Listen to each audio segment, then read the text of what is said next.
Okay. Yeah. This is crazy. I swear to God, it's like a zoo at your house. Well, yeah, exactly. So how old is something like that? Is this a bearded dragon? Yeah, he's a year old.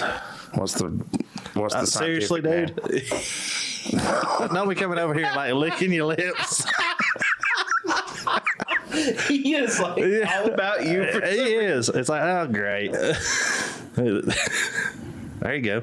Go after the boggin. You could just like turn him around and redirect him if you want to.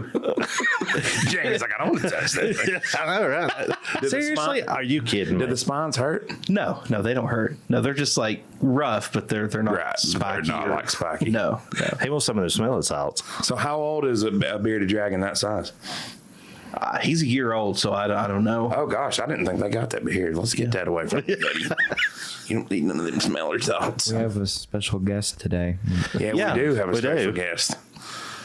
Dragon. Yeah, Dragon's his name. Dragoon. I bet you didn't have what'd you say it's called? The feathered dragon or no? I don't know. Oh. What's the lizard's thing? What's it actually called? Oh, the bearded dragon. Yeah, bearded dragon. Oh, yeah. It's like, I bet you didn't have bearded dragon on your bingo card. No. Because I know I sure didn't.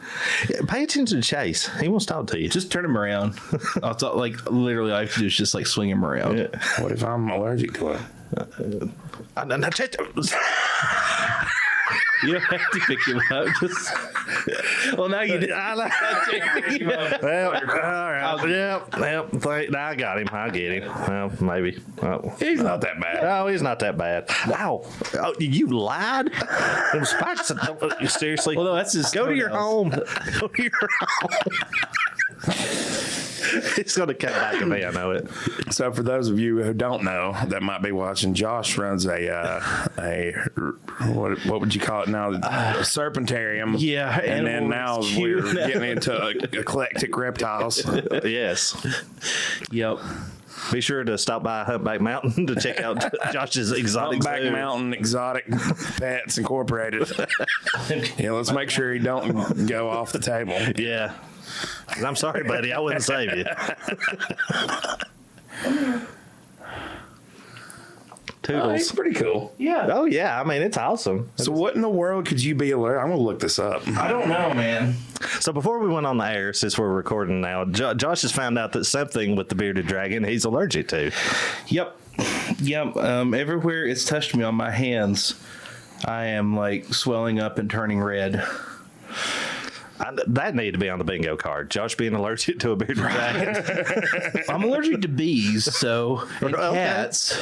Okay. And cats, but I didn't know I could be allergic to lizards. Like my eyes are itchy now. I did take a Benadryl too, so hopefully that will help calm all this down. Can you take Benadryl? Man, it makes me so sleepy. I can't. Dude, I have felt all day like I have taken 12 Benadryl.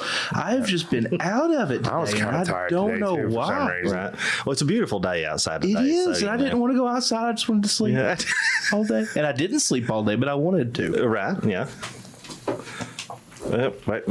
He's suicidal. We're not going to have another gecko incident. Oh, no. Oh, please no. Yeah, let's know. No. There you go, bud. You just stay right there. There we go. Trying to figure out if I'm allergic to it. I know. I'm waiting now. And it 'cause says that basically You know, given That- it friendly, he's like, I don't want to keep him. that reptiles disseminate all kinds of allergies from their skin, their legs, or wings. Well, I have like really hypersensitive allergies anyway, so I take allergy medicine just to have my freaking cats. I do. Yeah, I do. So it's no surprise. Oh, Lord. Come here, buddy. There. You just stay there. He was being so chill earlier. Like, he was flat on you and everything. I just didn't think the bearded dragons got that big. I've always seen them just little things. Those are babies. Those are like little babies. Yeah, the ones they have at the pet stores. Yeah, they're little babies. Yeah, I got you. Yep. Yep, this is how big they get. Didn't know we were live at the Galapagos Islands. We are. We are. And if you step out there, it's Africa and Asia. Oh, yes. So You can hop from continent to continent over here on you really Humpback. can. You didn't Yeah. like it. You really can. So how many snakes in total have you got now? So, just here, the ones that I haven't picked up yet that I've procured, I've got 15. 15. And I've got 3, maybe 4 more coming. And all but one of them is venomous. Well, even the one is venomous. The garter snake. Garter snakes are venomous. We thought forever that they weren't, but they are. They do have a mild venom. That's something that's not really known a whole lot about is colubrid venom. You got to remember the most toxic snake in all of Africa is a colubrid and in the same family as the garter snake. And that weird is- thing is the boom sling. Boom sling. Yeah. Can you own one of those? Yeah. I won't. I don't. I mean, they're cool, but I don't know. I don't. Oh, what can you not own? In North Carolina, you can not own anything that's protected. So that's timber rattlers, coral snakes, eastern coral snakes specifically. And that's something that's native to Eastern North Carolina, right? Yes, So, yeah. and pygmy rattlesnakes. Those 3 are illegal because they're native to North Carolina and they're protected. Gotcha. Everything else is pretty much free game, reptile-wise. Now, animal, you can't, for some reason, like primates and stuff like that, there's some gray area or there's some illegals there. You can't have primates because they're rabies vectors. And I'm like, dude, every mammalian species is a rabies vector. That makes no sense. Right. Like You're not dogs Michael and Jackson. cats. Huh? You're not Michael Jackson. No, I'm not. No, I'm not. Well, like, I don't know. I always thought owning primates is weird anyway. It's like, I love the idea of it, but I mean, it would just be like a child constantly. You'd have a full-time child that just like threw shit at you all the time. yeah, I'm not down for that. Nah. And then they just go crazy and they'll rip your face off or whatever. Well, I would never, if I did own a primate, it wouldn't be anything capable of that, like chimps or anything, man. Yeah. I'm good on No silverback gorilla. No, maybe like a little finger monkey or something. That's, Right. Yeah. Some of those little smaller species of like monkeys and stuff are kind of cool. Hey, bud. He's super friendly. He's a cool little Oh, guy. we're friendly, all right. Do they bite? I know. I've tried to get him to bite me earlier and he wouldn't. Go up there and say hello. Say hello to the listening world. Yes. Staring directly at one of the cameras. I have it on the room camera. I like the wide right now. Yeah. I like it. Yeah, he's a cool guy. Oh, yeah. Do you know anybody like through all the, obviously you have to you've told me a little bit about it. You kind of got to get involved in a community that does the whole reptile The thing. reptile world, yeah. The reptile world.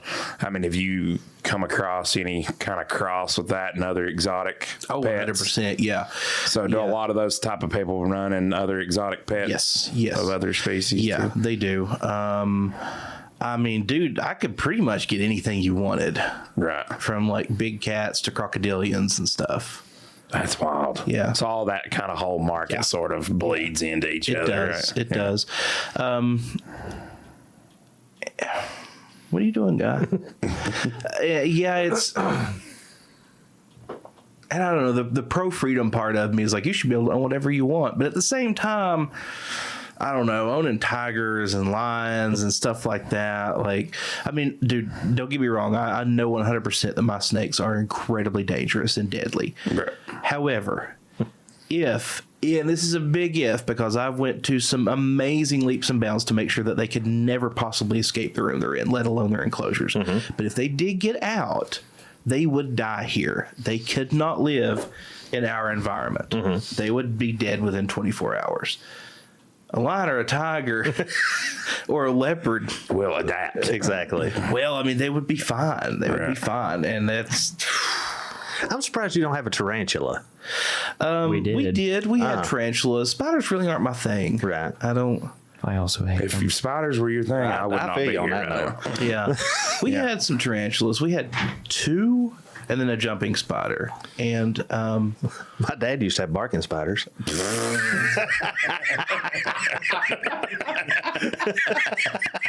I think everyone's dad had barking spiders. That's just part of being a dad. We have to have barking spiders. You better chase that down and paint it red. All right, Dragon, I'm going to put you back in your little house here for right now. Jamie, you make it impossible for me to do my job. Awesome. I love it. I love throwing a hitch in somebody's giddy up. Jamie Vickers. And you never know what I'm going to say. You're the second person to be on here twice. Awesome. Well, it is great to be here, guys. I love it. I love it. I support y'all, support everything that y'all doing, and it's great that y'all have me back. Oh, dude, it's a pleasure's all on this. It was one of my, I was like, we've got to get Jamie. Yeah. Jamie was one of our favorite ones. And I hope everybody out in the listening audience enjoyed it as well. Absolutely, man. So what's new? Anything new? Well, let's see. There's a couple of things in my personal life and in the business life. Let's go ahead and we'll talk about some Mayland Community College real quick. Do it. Sure. With everything's going on, because I know with the whole popularity of Let's Talk Mitchell County and Let's Talk Spruce Pine, on Facebook, everybody wants to know about the YMCA. So, Yeah. I'll be honest, I can't tell you a whole lot, but I will tell you a little bit of what I do know. We are anticipating, hopefully, the YMCA to be open in late spring to early summer of 2025. And if you go down there and look around, everything's looking really good right now. Yeah, they've done a lot of work. I drove by there. Was it yesterday? I think it was yesterday. They've done a lot of work. Yeah, and the pool that's going to be there, it is going to be indoor. It looks like it's going to be outdoor, Right. but it is indoor just like it used to be. I think Dr. Boyd said they were building that up to the second level, and then it was going to be level. Right. You'd be able to kind of walk in there, which makes sense. 'Cause Yep. You got to do. It makes it easy to do an in-ground pool that way. Exactly. So, Yeah, and and is there just one pool or two pools? the last accounts that I had, I think there's just one. Just one, okay. Yes, but that could always change in the, you never know. Because that is actually, the YMCA is fully YMCA, that out of Avery County. Right. They're the ones that are, paying for the YMCA They're part. building it, running it, the whole thing. Exactly. Yeah. Right. We're just in conjunction with them to say, hey, we have the space, the building, y'all come in, you do your thing, we're going to do our thing, but we'll, Right. we'll all hold hands and Right. sing We Are the World and we'll be good. Right. Exactly. Like to buy the world a Coke. Sing in perfect harmony. I think it's just so good to see something being done with that building. Yes. You know what I mean? Honestly. And I know you guys, because we all went to school with her, but Morgan Wood, she is the head of the small business for entrepreneurs down there, and she is doing great things. I mean, she's had like representatives from PRC down there learning new stuff about, how to improve businesses. And we give free seminars down there all the time. You go on Mayland and you can register for that stuff online, and it doesn't cost you a dime, if you're a new business and you're starting up. Oh, that's cool. So, and Morgan, Morgan's a sweetheart. So, yeah. So for anybody who doesn't know, so the front part of that where you used to go into the old Coliseum there in Pine Bridge or whatever, that's all going to be the YMCA. Then the back part of it houses the Three Peaks and Correct. the cosmetology. Right. Yes. And technically, I guess, where the ice rink was, I think that is going to still be us, because I know the Y would put in a ice rink maybe, but we're still going to have space there for, whenever we do graduation, have special things like with the Mineral and Gem Museum whenever it comes in and all that stuff. Right. Mineral and So Gem still Museum, the Mineral and Gem thank you. Festival, yeah. Yes. Why couldn't we do both? Why can't you have graduation on ice? That would be awesome. Wouldn't it? Yes. That would be cool. That'd be great.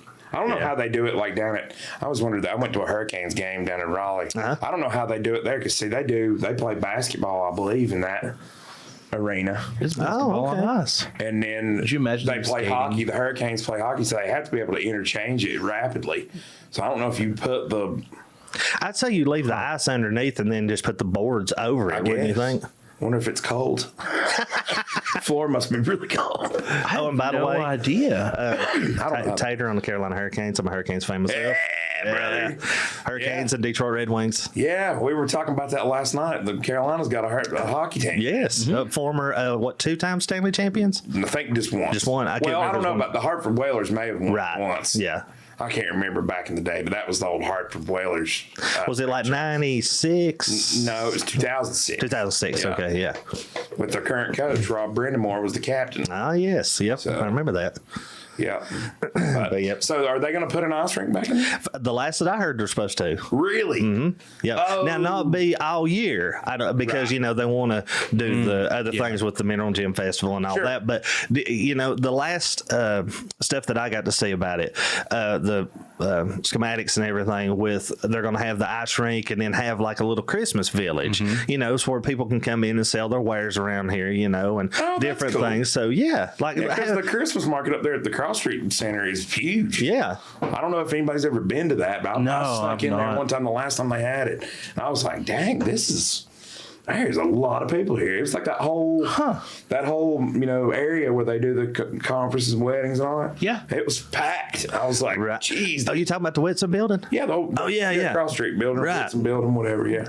Which you're probably right. We're old school and I'm calling it Whitson building. But it is Cross talking about Street. neighbors feeding neighbors will always be the VFW. Exactly. Yes. I know what you mean. Yeah. No, am I loud enough? I have never been told that somebody cannot hear me. You are just fine. Okay.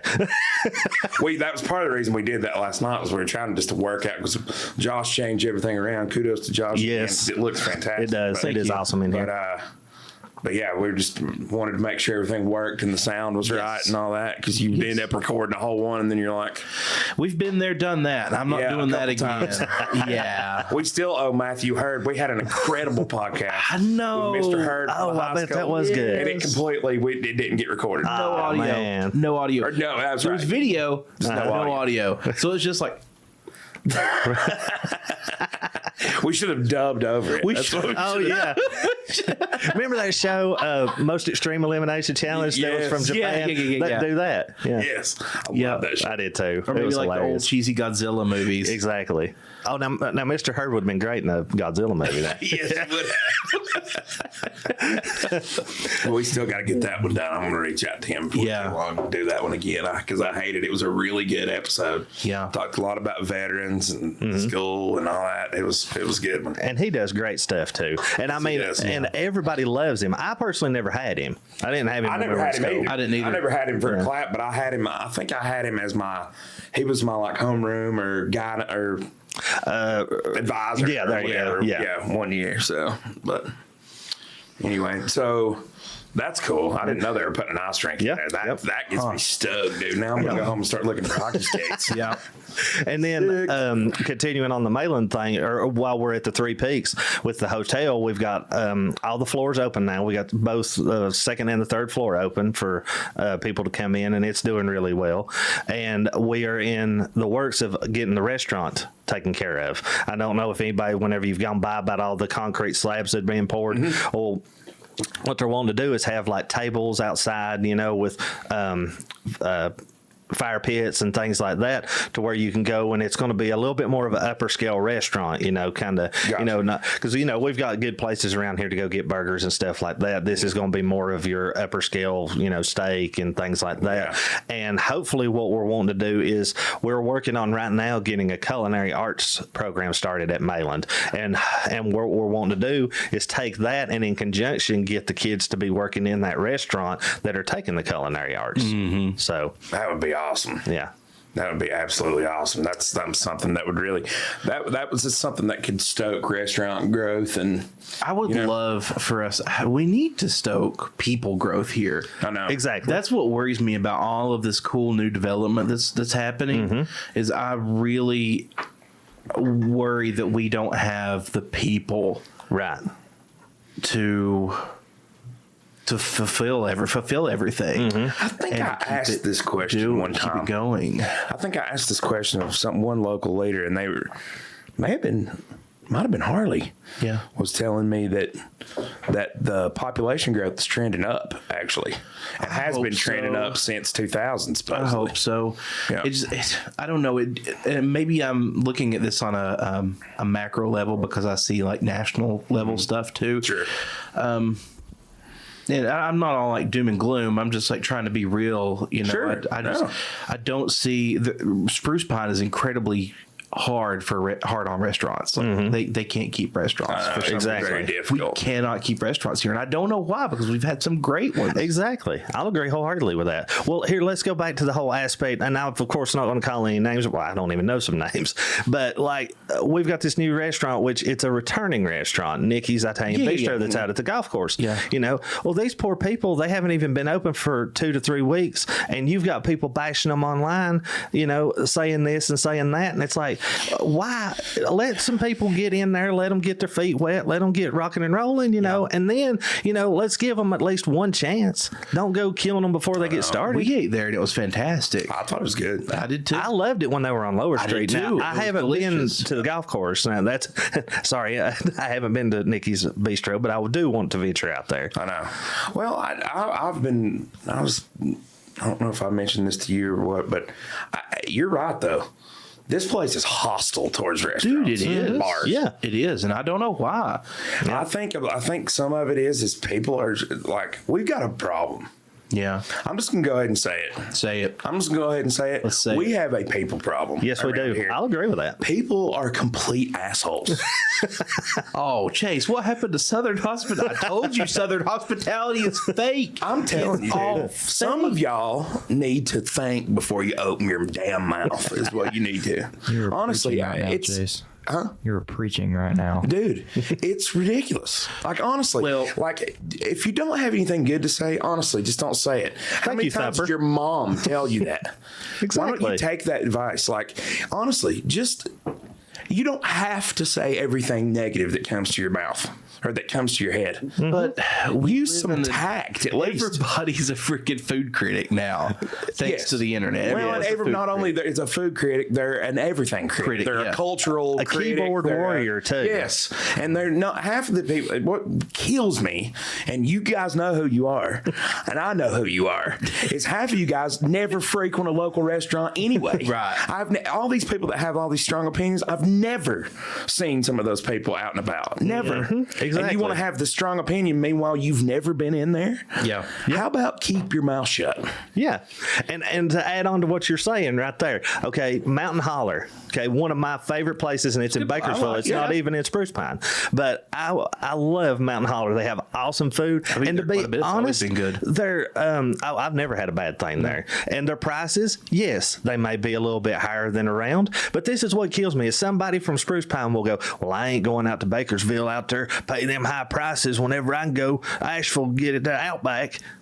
So you're going to drive with $3 a gallon for gas, 50 some miles In to your go Suburban. to Asheville. Yeah. To eat Outback and prop up some huge corporation that owns 50 chains of Right. restaurants. And pay $50 for the same steak that you're grapping that is going to For be a 25. worse steak. Right. For a worse steak. Yeah, you're right. Yeah. I just don't understand. Well, and there's a certain amount of understanding. Like, people have no patience for anything. I don't know if any of y'all. I don't know if any of y'all have noticed. It's hard to get employees. Amen. If you're not looking for employees and you're an employer, then you're doing something wrong. Yeah. Like, honestly. And restaurants are the worst of them. They are. That's already the highest turnover of any. It is. Of any industry of employees. How about having a little patience with people?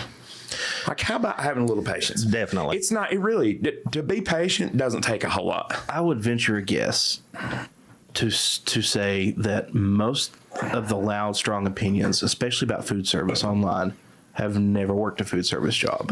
No. Or in retail, either one. Or any I have kind of never worked customer service. I have never worked in a restaurant, but I grew up in a hotel, Dude. and it's a brutal. lot Me the and same. you both. I did it for 13 Yeah, years. we've both Yes. done a lot of restaurant work. It's Yeah. brutal. And it is, and my girlfriend Laura, she's deep in that and has been for years. Managed restaurants, worked in every level at every type of restaurant you can think of. Now she's in fine dining, but just that whole thing, to see her have to come home and tell the stories of even now working in fine dining. Oh, yeah. and how you get treated even in fine dining from people who ought to know better, that have definitely been there before. It's like people are savages, and people don't know how to tip. No. Oh, no. And Let if me just you- say this: yeah. 20% is the tip rate now. I don't know if y'all are aware of this. It changed. It's not 10% anymore. It's 20%. Yeah.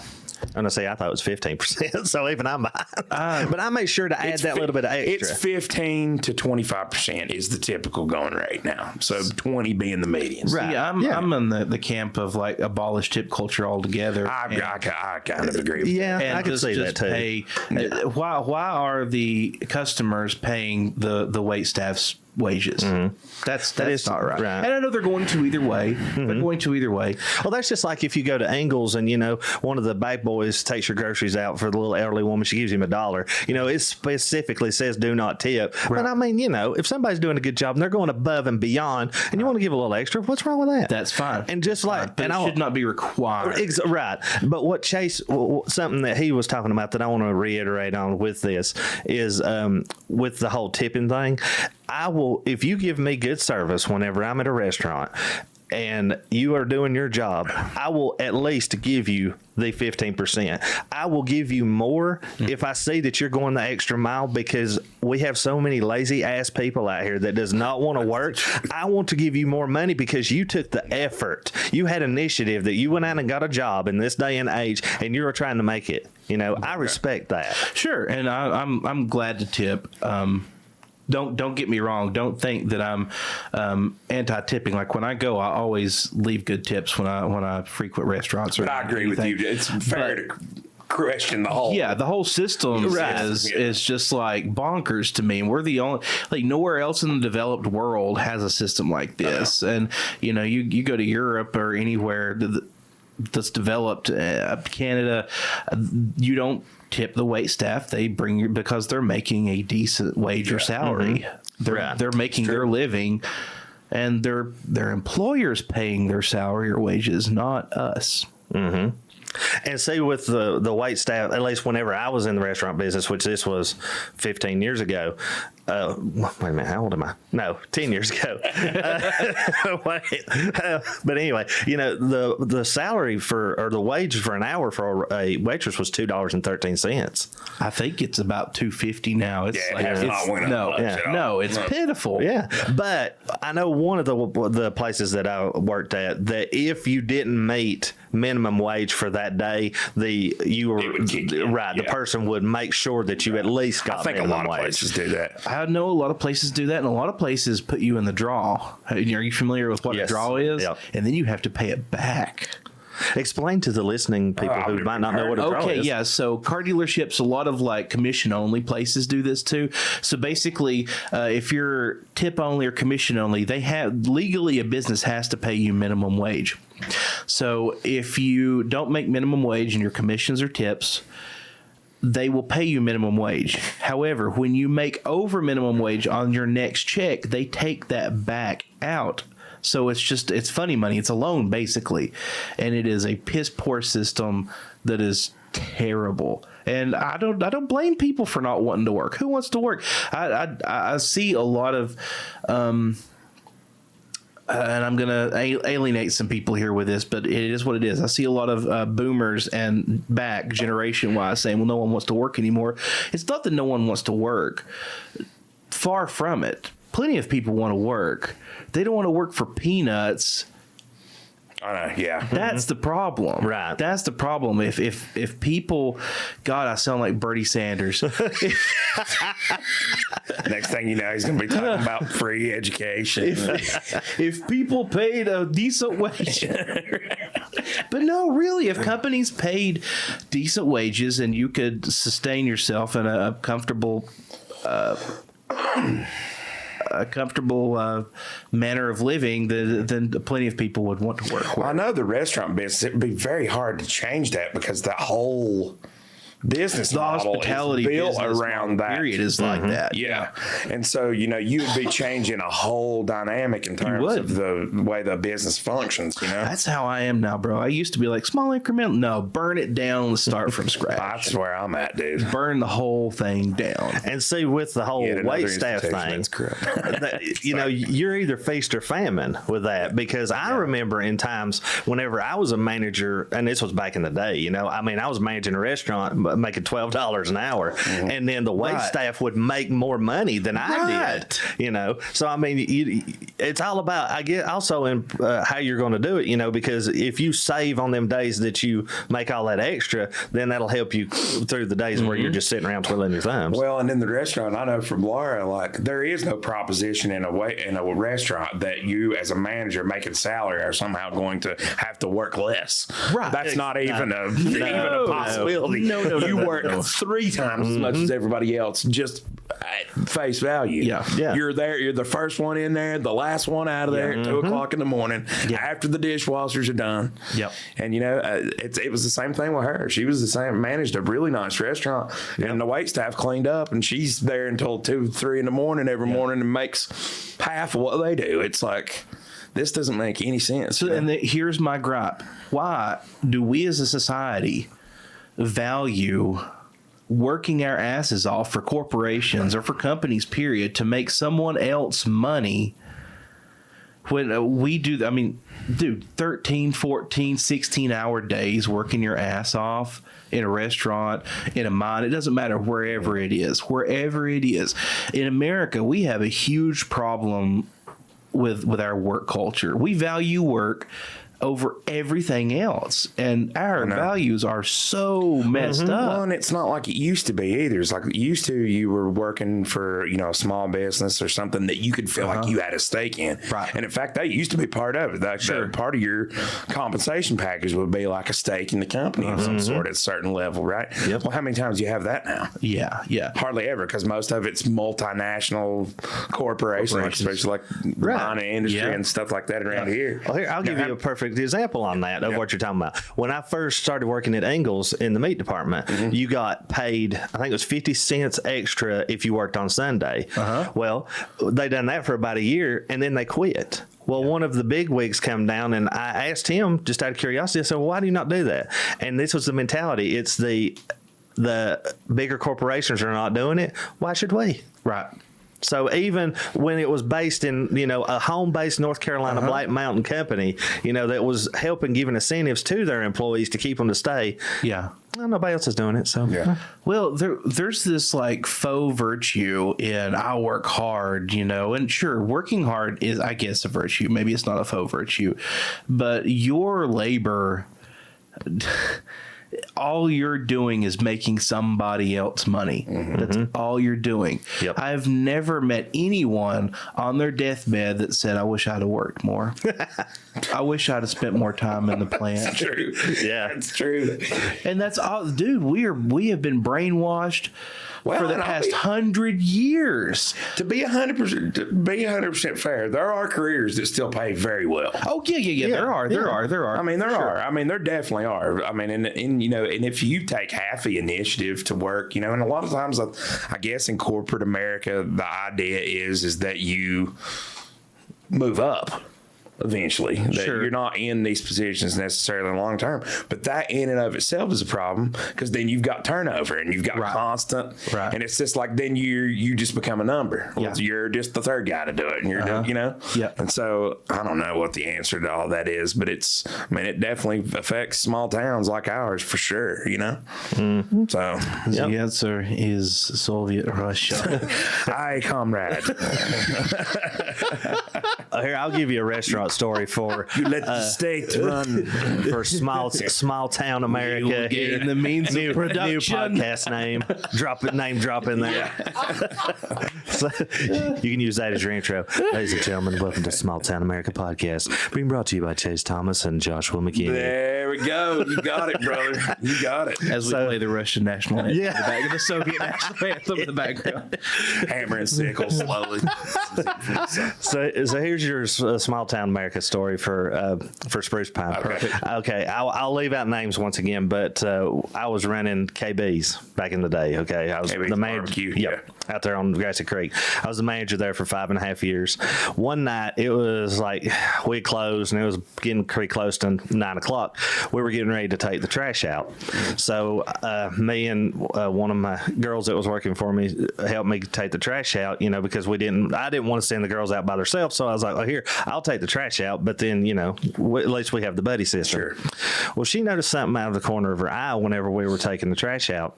And she said, look over there, look over there. And I was like, okay. And I looked, and there's somebody just sitting by the side of the road. And I was like, well, that's interesting. So I go back in, and I say, here, you stay in here. So I went back in, and I got the other trash can and walked out. Well, the next thing I know, they're laying down in the road. In the road. In the back road, you know, behind KB. Okay. Not the highway. Right.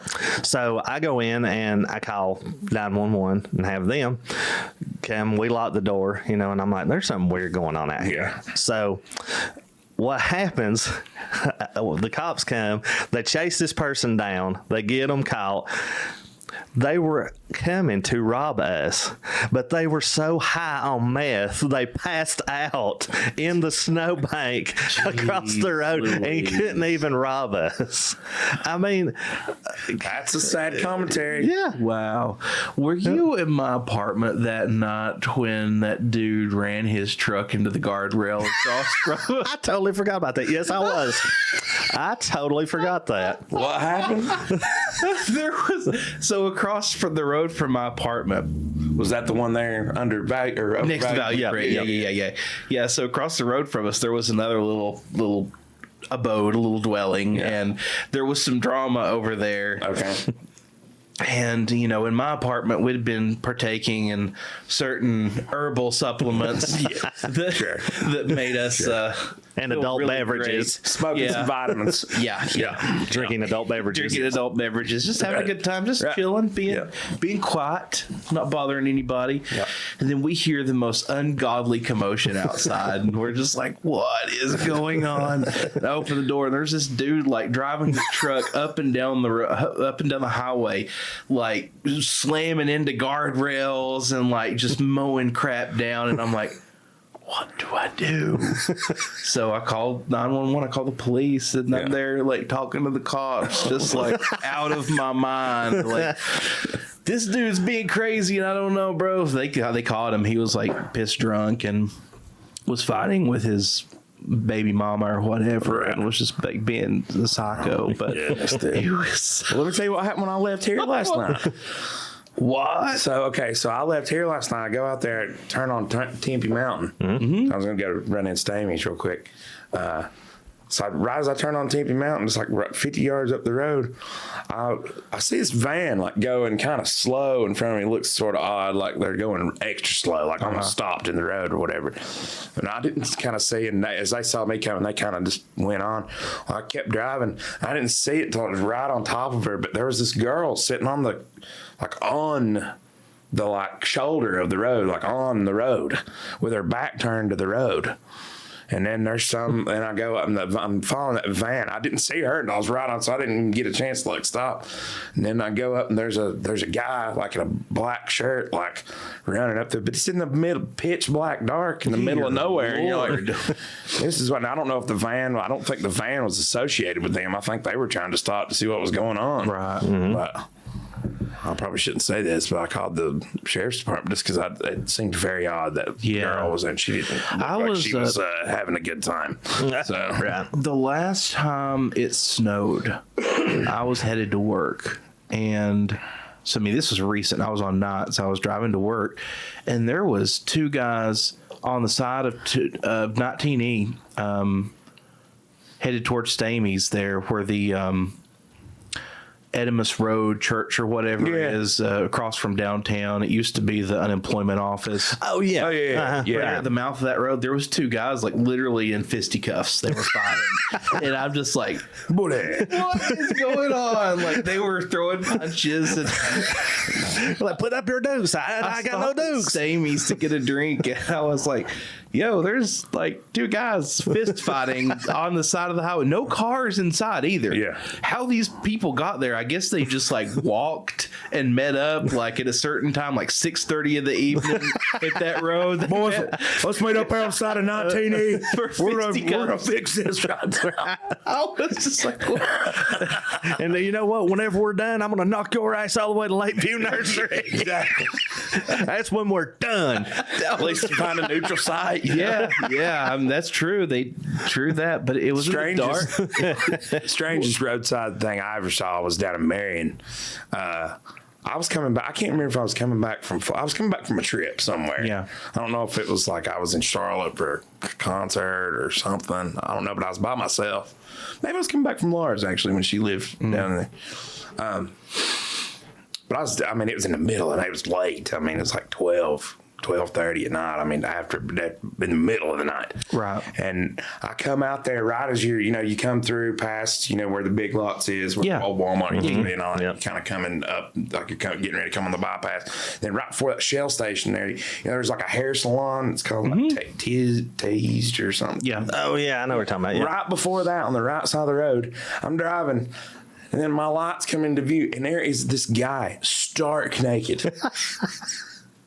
Just standing there like this. Stark butt naked, dude. I have a It was few things to crazy. add to What? that. I also have a story That's a hell of a drug. myself. Yes, it is. I'll turn on my camera for this. So, memories kind of fuzz, but I was coming home. I was with Kim. She was bringing me home, I think from Marks somewhere, I believe. And there was a cop car on the side of the road.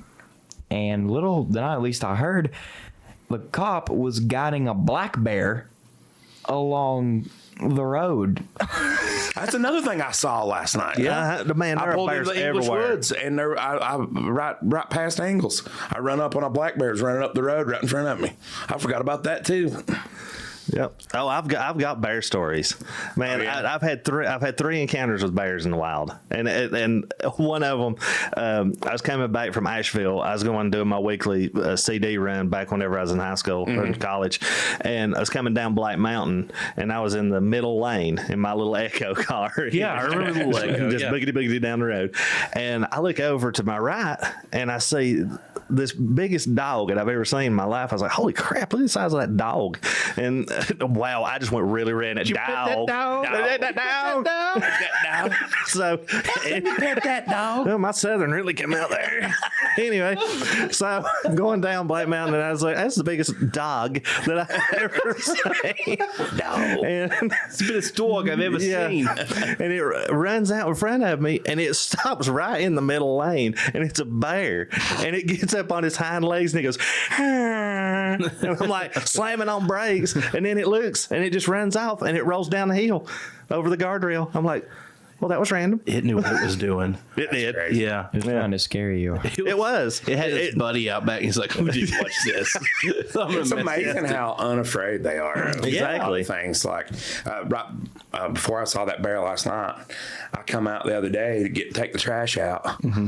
This is like probably 10:30, where it's just dark outside, and I wasn't really paying attention. I kind of had my head down or whatever. I was carrying the trash, and I heard a commotion. I looked up, and this thing was coming running. At first I thought it was a dog, and my cat was running after it, and it ran literally, right in front of me, and I got to looking right. I didn't notice it until it got right up. It was like a juvenile black bear. Oh, like my God. Not a cub, but like a juvenile. right, You know what I mean? And it was close enough to where I could smell the musty smell of it or whatever. I was like, holy crap, my cat's running after it. I'm like, my cat's a savage. I was gonna say Yeah. your cat's awesome. So are bears, are they in the canine family or like closely related or something? What exactly are they? Because They have know no what bears relation are. to They're in their own canines family, whatsoever. aren't they don't. I don't know. I mean, that's probably a stupid question. But Noah sounded like he could have thrown in. They're in no relation to the canine family. If you weren't my father, I would call you a dumbass. yeah, Well, I learned about this stuff literally last unit in biology. I don't know the etymology of bears. Let's find out. I don't actually know what the close relative is. But another thing I was going to say, Chase, whenever you were talking about how people just don't know when to keep their mouth shut and just not say anything, Yeah. that is no more prevalent than in Mitchell High School. Yeah. Oh yeah. They will eat you alive. I mean, given my freshman year, I wasn't a great dude either. and I'll openly admit that to everybody. You were awful your freshman year. However, I literally avoided as many people as possible. Yeah. Because like there were very few that I actually considered to be nice, decent people. The rest of them were either country hicks or a terrible person or just overall just rude.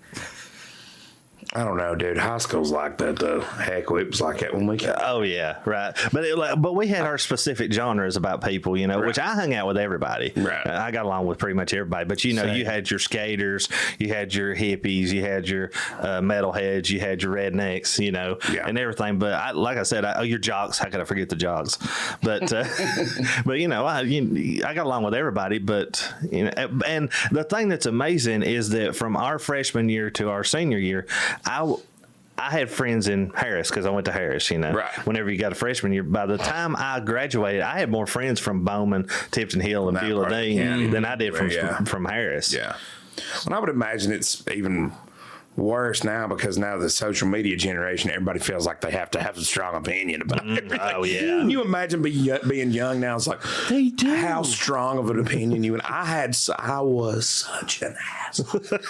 Okay, so before we go any further, bears are Ursines from the family Ursidae. Ursidae. Yeah. Which makes sense. Ursa Minor and Ursa Major. Yeah. Okay. And second of all, you are absolutely right. Everything has to be a strong opinion. Like a good example, I was watching.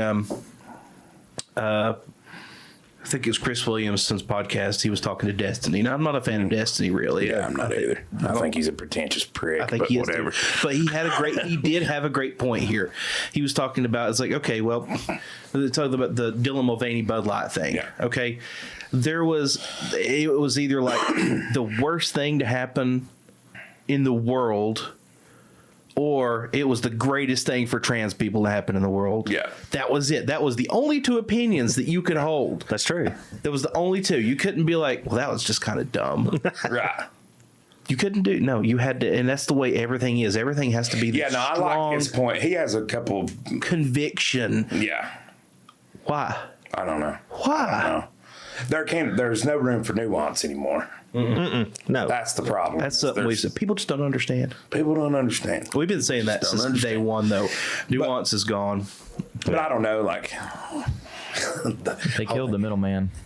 What's that? They killed the middleman. Yeah, that is true. They killed the middle. Killed the middle Definitely. at all. It's either you're hard right or hard left. Right. Whatever it is, there's a binary of everything. There is. Everything. Yeah. Mm-hmm. I like speaking to, talking about the whole trans thing. Shane Gillis, the comedian? Yeah. Yeah, he has, in his first stand-up special, he has a joke where he said, how Bear Bryant integrated the Alabama football game for the first time. Right.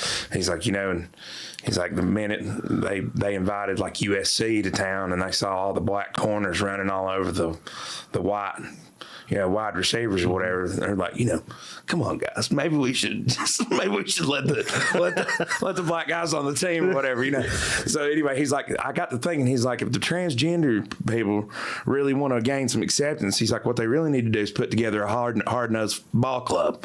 Yeah. He's like, Yeah. he's like, if you could put together a really winning transgendered football team, he's like, everybody, even people from the South, would be like, That's true. some hard-nosed bitches. They would. That was so funny. That's true. Yep. But I don't know. It's just, you're right, though. I mean, there's no room for nuance at all. No. And you even saw that play out and all that god awful nonsense we went through last year with the politics and all that. Oh, Lord. Like falling into that. Yeah. It's like you had to be either you were with these people or you were against these people. Right. Yep. Or you were part of the stagnation regime or you weren't or whatever. And like, that is just, that is the kind of stuff that just irks me to no end. It's like it's such low resolution, lazy thinking because you're outsourcing all your thinking. Yeah. Completely outsourcing all your thinking. You're like, and that's great for lazy people, but I like to hold my own opinions. Well, you're completely absconding on any sort of objective thought at all. Yeah. Which is in no way, just in case anybody is under the impression, you don't get anywhere with groupthink. Oh, you do. Well, you straight get to some, hell. yeah, you get to some bad places, Bad places with, but you don't get anywhere constructive. No. In order to solve the problems that we have now, whether it be in small towns on a macro or micro level, nationally, whatever, you have to have objective thinking. You have to. Yep.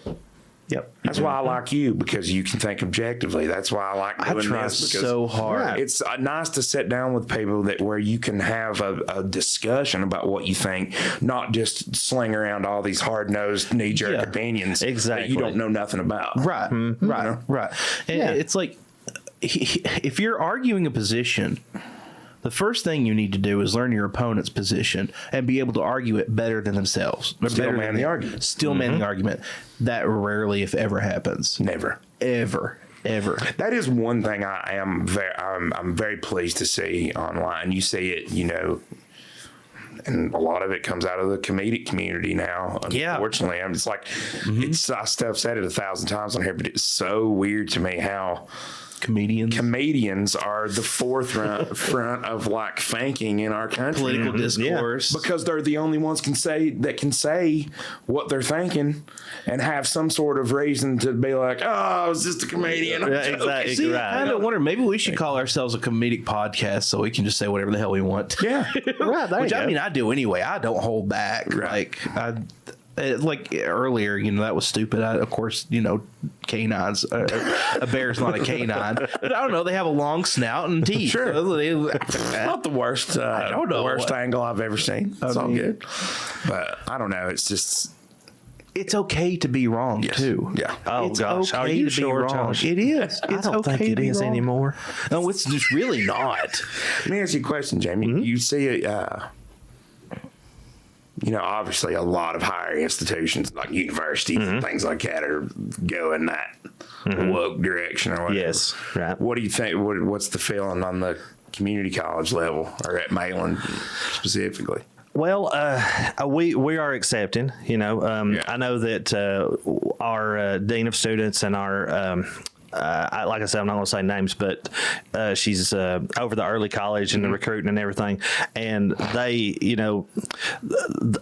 I'm trying to figure out how to put this, but they are very accepting and they want to be a safe place for somebody who, if you're a part of the LGBT community, then we don't want to discriminate, because I want everybody who wants to. You can't discriminate. Exactly. Right. Exactly. You shouldn't. You shouldn't. I'm not saying you shouldn't. But, Lord knows that I don't want to hurt anybody's feelings, because I want to be somebody that you can walk up to and be like, hey, look, I've got a problem here, and I don't want to be, wear it on my sleeve and be like, well, I'm not going to help you because you're this way or you're that color or whatever. You never would. I know you, and you wouldn't do that anyway. But that's how I do feel about Mainland Community College, just like AB Tech. Like if you email AB Tech, they I have dealings with one of their financial aid people. They have on the their email when they receive back that they're a safe place, with the rainbow flag and all that. So, I don't want to dig myself into a hole here. And I'm not representing Malin's feelings. Sure. I'm just saying that I do know that, because I know we've had a few, in the community like that, and I definitely want to say that Malin is, except. Yeah, and maybe that's not necessarily what I'm asking. More what I was asking is just this radical, you saw the dean of Harvard go up there and they asked this person hey, if somebody on your campus is calling for the genocide of Jewish people, does that violate your policies? And all three of those people stood there and were like, well, if it's actionable. Context. It's all about context. It's all about context. What? So here's the thing. Going back to safe spaces. College, universities, campuses should absolutely be a safe space. For everyone. Correct. Yes. Hold on. They should not be a safe space for people. They should be a safe space for ideas. It should be a safe space to have bad ideas and to hash them out and discuss them and let the best ideas win. Right. Because universities and colleges are supposed to be truth-seeking institutions. They're not. They have, even though they have a lot to do with politics, they shouldn't discriminate on anybody for any reason, because the cream of the crop. Well, let me take that back. They should discriminate. Colleges and universities should discriminate based on merit and merit alone. The cream of the crop should rise to the top. The cream always rises to the top. It should rise to the top, and that's who should get into your universities. Thank you, Macho Man Randy Savage. The cream will rise to the top. Oh, yeah. But yes, I totally see what you're saying. A safe space for ideas, even bad ideas, even dangerous ideas, because the only way to combat those ideas is with other ideas and better ideas. Well, it goes back. You're not being taught how to think anymore, or how to debate, or how to have civil discourse. Yes. Well, and that in and of itself is a problem too, because you can't have civil discourse when there's no discourse at all. Exactly, because there's only one way. There's one acceptable narrative or set of ideas, and that's it. Right. That's it. And I'm sorry, but that's not how universities are supposed to operate. No. They're supposed to be truth-seeking institutions. And in no way am I putting Mail and Community College in the same boat as like some of these Harvard and some of these institutions of higher learning that have real problems. They're far better. And I totally, Maryland's way better than Harvard. And I totally agree. I'll totally agree with the whole debate team. Yeah. That right there, if you were on a debate team, that makes you, see this person's side, and you have to argue that side why it's wrong, or vice versa. That's what we do need more of in this society. Just like Josh was saying, you need to see my side, and then let's look at your side, and when we go, okay, I see your side, now you see my side, let's go our separate ways. But you ain't going to have that. No, everybody is so, and I know I'm painting broad strokes here, whatever. But everybody is so. My way or the highway. Strongly convicted in their own ideas and suffer from such what's the word I'm looking for here? I don't know. The thought left me. But anyway, you're not going to have that. Everybody is so entrenched in their ideas because their political ideas, their ideas, period, have somehow become part of their person, and they're now a moral stance. They're a moral stance, and if they go against those, then they're not a good person. Well, so what kind of that's what I can't understand is a lot of people that espouse these types of things that buy into this. It's like people that I thought I had genuine respect for their Well, they're not principled positions. They're not principled positions at all. Well, but I guess what I'm trying to say is I thought a lot of the people that I know that have these very rigid, big rigid ideologues, I guess is what you should call it, were people that previously I thought were thinking people that I respected their opinion and generally wanted their opinion. But now you can't even tell them their opinion because you risk losing a friendship. Yeah. Which is sad. It's very sad. You can't tell them your opinion because you do risk losing it. Yeah. Right. And that is sad. That is. People can disagree even about things that are, I would consider atrocious. And I'll just go right out there and say it. First time in my life I think I ever felt political pressure not to say my thoughts was during the 2016 election. Yeah. I remember, they were talking about people being harassed and stuff in downtown Asheville with MAGA hats on. And that's before my opinion on Donald Trump has changed over the years, but I think I was a lot like a lot of people. It was so refreshing. I was like, hell yeah, go for it, man. Go for it. But that, I have to say, I was thinking about that the other day, that I think that's the first time in my life, even going to UNCA, and I was a small government guy then, and that was not a popular opinion even back in 2004. Sure. That's the first time I've ever felt, because I wasn't ashamed or afraid to say what I thought in class, because there was still room for discourse back then. Yeah. Now the professors didn't like it. No. And I got a couple of bullshit grades that I know were specifically because of my thoughts. Right. They asked me, this was when gay marriage was up for debate, and I just simply I'm actually pro gay marriage, but sure. But in my paper, I was trying to be objective. Right. And at the time I said my position was that it's going to be hard to argue in a court of law because, gay people have every right that anybody else does, including a right to marry a person of the opposite sex. Mm-hmm. So how can you say, well, you're being denied a right? What you're asking for is a special right. And that was my contention in the paper. So your contention was they could marry someone of the opposite sex, but marrying someone of the same sex would be a special privilege? Yes. Okay. That was my contention. Gotcha. And like I said, I was actually pro-gay marriage. Right. Truthfully. Like but I was trying to be objective. Right, you know what I mean? Like I was trying to be objective, and that was my contention in the paper. She was a lesbian professor, and she did not like that opinion at all. Well, see, and made it very well known to me. Man, if gay people want to be as miserable as straight people, go for it. To grow on what you're saying there is just like the world that we grew up in, and we're thinking like with the whole bakery thing. Remember about the people that walked in there? That was such bullshit. Now see, this you are a person who owns a business. Okay, if that is your stance, that is perfectly fine. If you don't want to do that, then more power to you. Right. Just like that same person goes in there, they have a right to go on and say, you know what, these people suck. I didn't do what I wanted them to.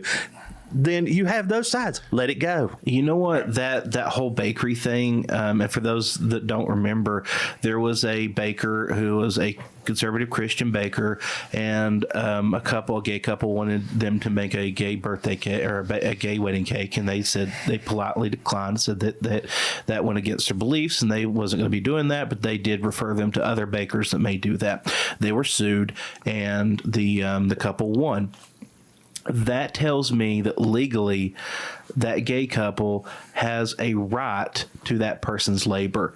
I don't like that. Agreed. I don't like that. I don't like the state saying this person, because they're in a protected class, has a right to your labor. Well, I should be able to refuse my labor to anybody I want to for any reason. Right.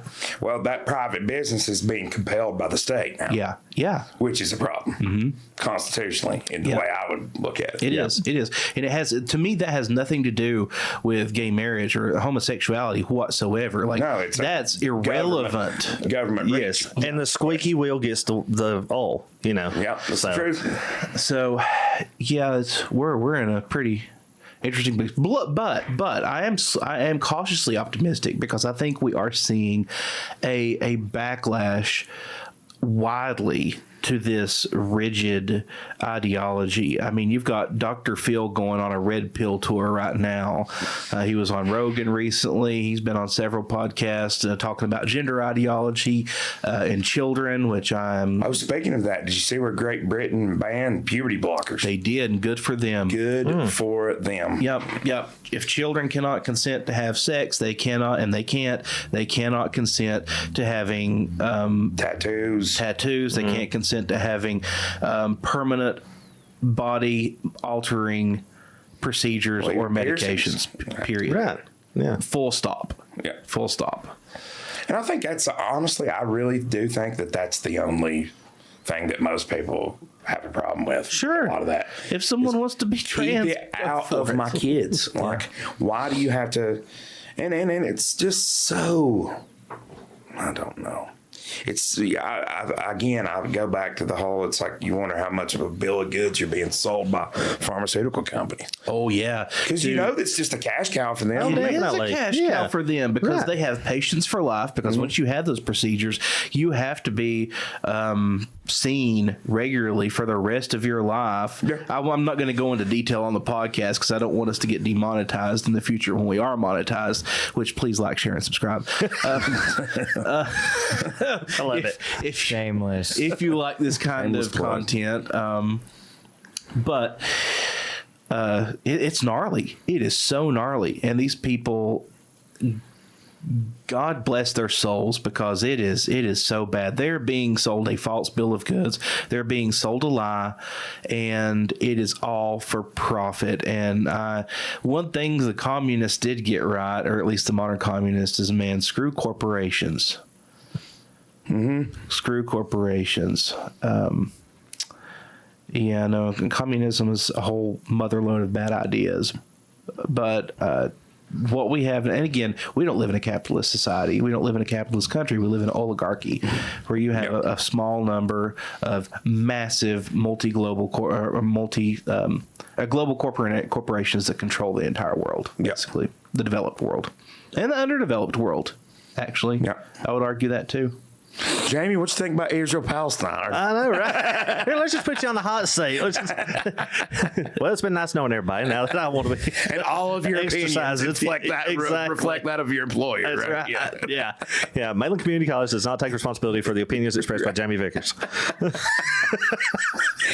Oh man, I don't know, but I don't know. It's just God, it's crazy. Glass. We live in. Turn it all to glass. Yeah. Problem solved. Well, let's see. Let's go to some happier subjects here. Let's go to some happier. Let's do some happy You don't stuff. want to nuke the Middle East? I know, right? Wow. So we were talking about in my professional life and in my personal life. I've actually, I don't know if the last time that I was on here, I spoke about one of my new business ventures that I was doing or not. I can't remember, but I'm in full swing about being, if anybody needs a wedding DJ, I do that on the side. So Nice. I have 4 weddings scheduled as of this year already. Nice. And I'll be. Good for you, man. That's awesome. Yeah, I'll be DJing the Harris 8th grade prom up Nice. at the Whitson building, or the cross street. Across street. Yeah. I'm doing that, and then I have something in conjunction with 670 on Oak, who I ate ranch. Shout out. Gotta love 670 on Oak to Mike and Janine, good people. Yeah. And speaking of 670 on Oak, I host music trivia the first Friday of every month at 670 from 6 to 8. Sweet. So I see you're a fan of trivia. Sam Soroy's trivia on Monday. And she does an awesome job I was too. begging Josh to come down. You have to come down, man. Dude, I will. I was exhausted. Well, here, the next time y'all need to come join our team, because we actually won once, but it was because she had 2 music rounds, which I romped, and then my nephew is a friggin' Rain Man on flags. Okay. Yeah, who would have thunk it? He knows like 162 flags of the world. Wow. It's like, where did that come from? There's a lot of people that have a lot of useless knowledge, including myself. Oh, me too. Same, Yeah. I'm sort of a compendium of useless knowledge. Yeah, but Mom always said, she passed away a couple of years ago, but she always wanted me to use. She's like, I wish you could get paid to do your useless knowledge, and it's like, hey, somehow I kind of am now. Yeah, for real. Yeah, because of my music knowledge and everything, hosting that and doing weddings and everything. So yeah, if you're in the need for a DJ and somebody to run their mouth at your establishment because you don't want to, Yep. I'll holler I at me. love your album of the week that you do on Facebook. Is it's the album of the week, Yes. right? Yep. Yes, I love this. Follow Jamie Vickers on Facebook. Good albums of the week. Yes, I'm The album of the week this week. I'm a big vinyl collector. Right now, personally, the one that's spinning is Planet Zero by Shinedown. Nice. Cool. Because I love me some Shinedown. Hell yeah. So, but it doesn't matter, I love all kinds of music, because if you go and look at my vinyl collection right now, you're going to see Shinedown on top. Flip to the next one, you're going to have REO Speedwagon. Flip to the next, you're going to have Willie Nelson, and flip to the next, you're going to have Wu-Tang Clan. Hell So, that's a wheelhouse right there, man. Yeah, I remember you were a big Tupac fan back in the day. Yes, I guess I should tell this story. Yeah. So, Josh wasn't there because Josh would have been at Bowman. You went to Bowman, right? Yep. I did. I sure did. So, in the 8th grade, we had the oratorical contest at Harris, and you had to have 2 quotes from famous people in your oratorical, and we were. It was on optimism, is what it was. Yeah. That was the theme we had to write on. And by the way, I am almost 40 years old, and I'm still irritated that one of the people that won wrote on pessimism, and they won. I call bull, but whatever. Those are the kind of things that just stick with you. Exactly. I don't hold a grudge or anything. But my person, 2 people that I picked, nobody remembers I picked Bon Scott from AC/DC for my other one. But everybody remembers because whenever I had to get up and speak in front of the 4th through 7th grade and read my oratorical that I had. And my first line was the late Tupac Shakur once said, I see no changes. Wait a minute. I see no changes. I wake up in the morning and I ask myself, is life worth living or should I blast myself? Obviously, Tupac Shakur did not have optimism in his life. He did not. Didn't you end it with, in the words of Tupac Shakur, that's just the way it is? Yep. Yes. He said that. He's like, that's just the way it is. That's right. Mic drop. That's hilarious. Oh, it's awesome. I'll never forget that as long as I live. I just want you to know that. I love that. You know Tony Parker, don't you? Yes. Yeah. That's what Tony Parker always says when he sees me. He's like, Tupac. Tupac. It's like, I quoted And that's funny AC/DC 'cause too. Tupac, he was at Bowman. He probably heard it from all of us. Exactly. Yeah. Speaking of AC/DC, okay, have you seen Brian Johnson's new collaboration with Slash? I have not. I've seen it on YouTube, but I haven't watched I it haven't yet. seen it. Dude, he can actually sing. Really? Oh. I had no idea. The man has a phenomenal voice. Have you ever listened to Gordy? That he was in before AC/DC? No. Because he actually sung in it. He does a great cover He's of a The House of Rising Sun. professional singer. He's a professional vocalist. Are you serious? Yes, the I've man's never heard got like this. the Yep. pitch is amazing, wonderful vibrato, and I'm like, this whole time he's just, and he can really sing. Like, what are you Well, doing, I've heard man? them say, like, people don't understand that he's screaming. Yes. It's like an altered voice. And Yeah. like people don't, they think that's his real voice. And No. And do But you I've know, never heard him sing. Do you know why he sings like that? Okay, because he was in a bar with Gordy singing, and Bon Scott went into the bar to hear them and really liked them. But he had laryngitis whenever he was singing, and that was what Bon Scott likes to get about him. And he's like, "Well, I didn't even used to really sing like this, but you know, Bon liked it, so I just stuck with it." That's awesome. Oh my God. AC/DC's one of my favorite. Oh, mine too, man. I have every one of their albums on CD and on vinyl. So What'd you think of that latest one? I loved it. What was it? Power Up. Power Up? Yeah, I thought it was great. But I mean, love that. if you like Shot in one, the Dark is a great song. yes. But if you like one AC/DC song, sadly, I mean, you know, you pretty much like them all. It's like Motorhead. But, They're you a know. one-trick pony. It's It like, is how many definitely a Motorhead one-trick songs am I like? Is that Ace of Spades? No, that's not. That's not. Yeah. No. But you know, if you can write a song that good and you can make it for like 1,000,000 17 times. albums, do it to it, man. Well, part of it is it just fucking rocks. That's true. That's the thing. That's what I love about it. I love that like driving rock and roll. Yeah. Yes. Sleaze rock. I like something that makes you feel dirty. Yes. Dirty. Whatever you listen to it, you know? I do too. I love that type of just Yeah. easy, straight down the middle, no frills rock and roll. I don't Yes. know, like it. I Let me agree. get my monocle and we'll talk about Dream Theater for 45 minutes. Oh gosh. Just kidding. Yes. Now, don't get me wrong. James LaBrie is a great vocalist. you He's know. my least favorite part of that band, actually. Oh man, you're gonna get. Please don't go with the drummer. Portnoy or Yeah, I couldn't think of Portnoy's name. Portnoy. Portnoy, yeah. I think he's such a pompous ass. He is. He is. No, you're he right. is. He is. And he's one of my favorite drummers, but he's not my favorite. Here's the thing with Portnoy: like Mangini, objectively, is like a much better drummer than Portnoy. Mangini is just like a machine. Yeah. But Portnoy's drumming style was the only thing that was the only human element in Dream Theater was Portnoy's drumming. So when that left, it was just like you may as well just had AI writing music at that point. Did he leave? Oh yeah, he left and Mike Mangini replaced him for a while, and now he's back. Oh, okay. He's back with Dream Theater. But no, I agree with you. Portnoy is a pompous ass. Because he bounced around everywhere. I mean, he was like in Avenged Sevenfold. He's in the Winery that was Dogs. hilarious. Him and Avenged Sevenfold. Yeah. It's like, they're all like I cannot even partying, imagine that. living the rock star life, and there's the 60-year-old sober dude.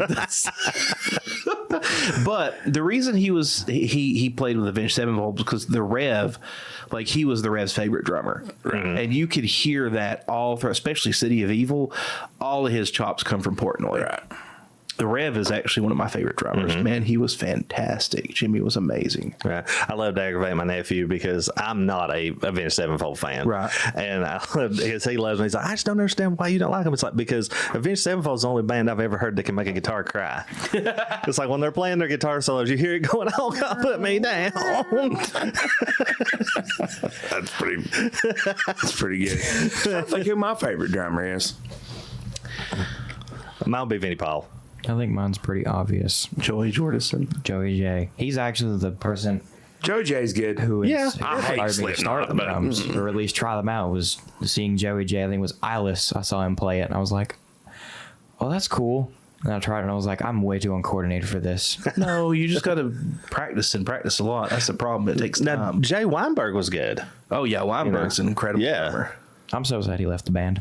I'm a big Carter. Well, I think that was Carter kind of against Beaufort fan. his wishes. Dave yeah, Matthews. dude. Probably. Carter. And some of his Incredible. licks and the way that So good.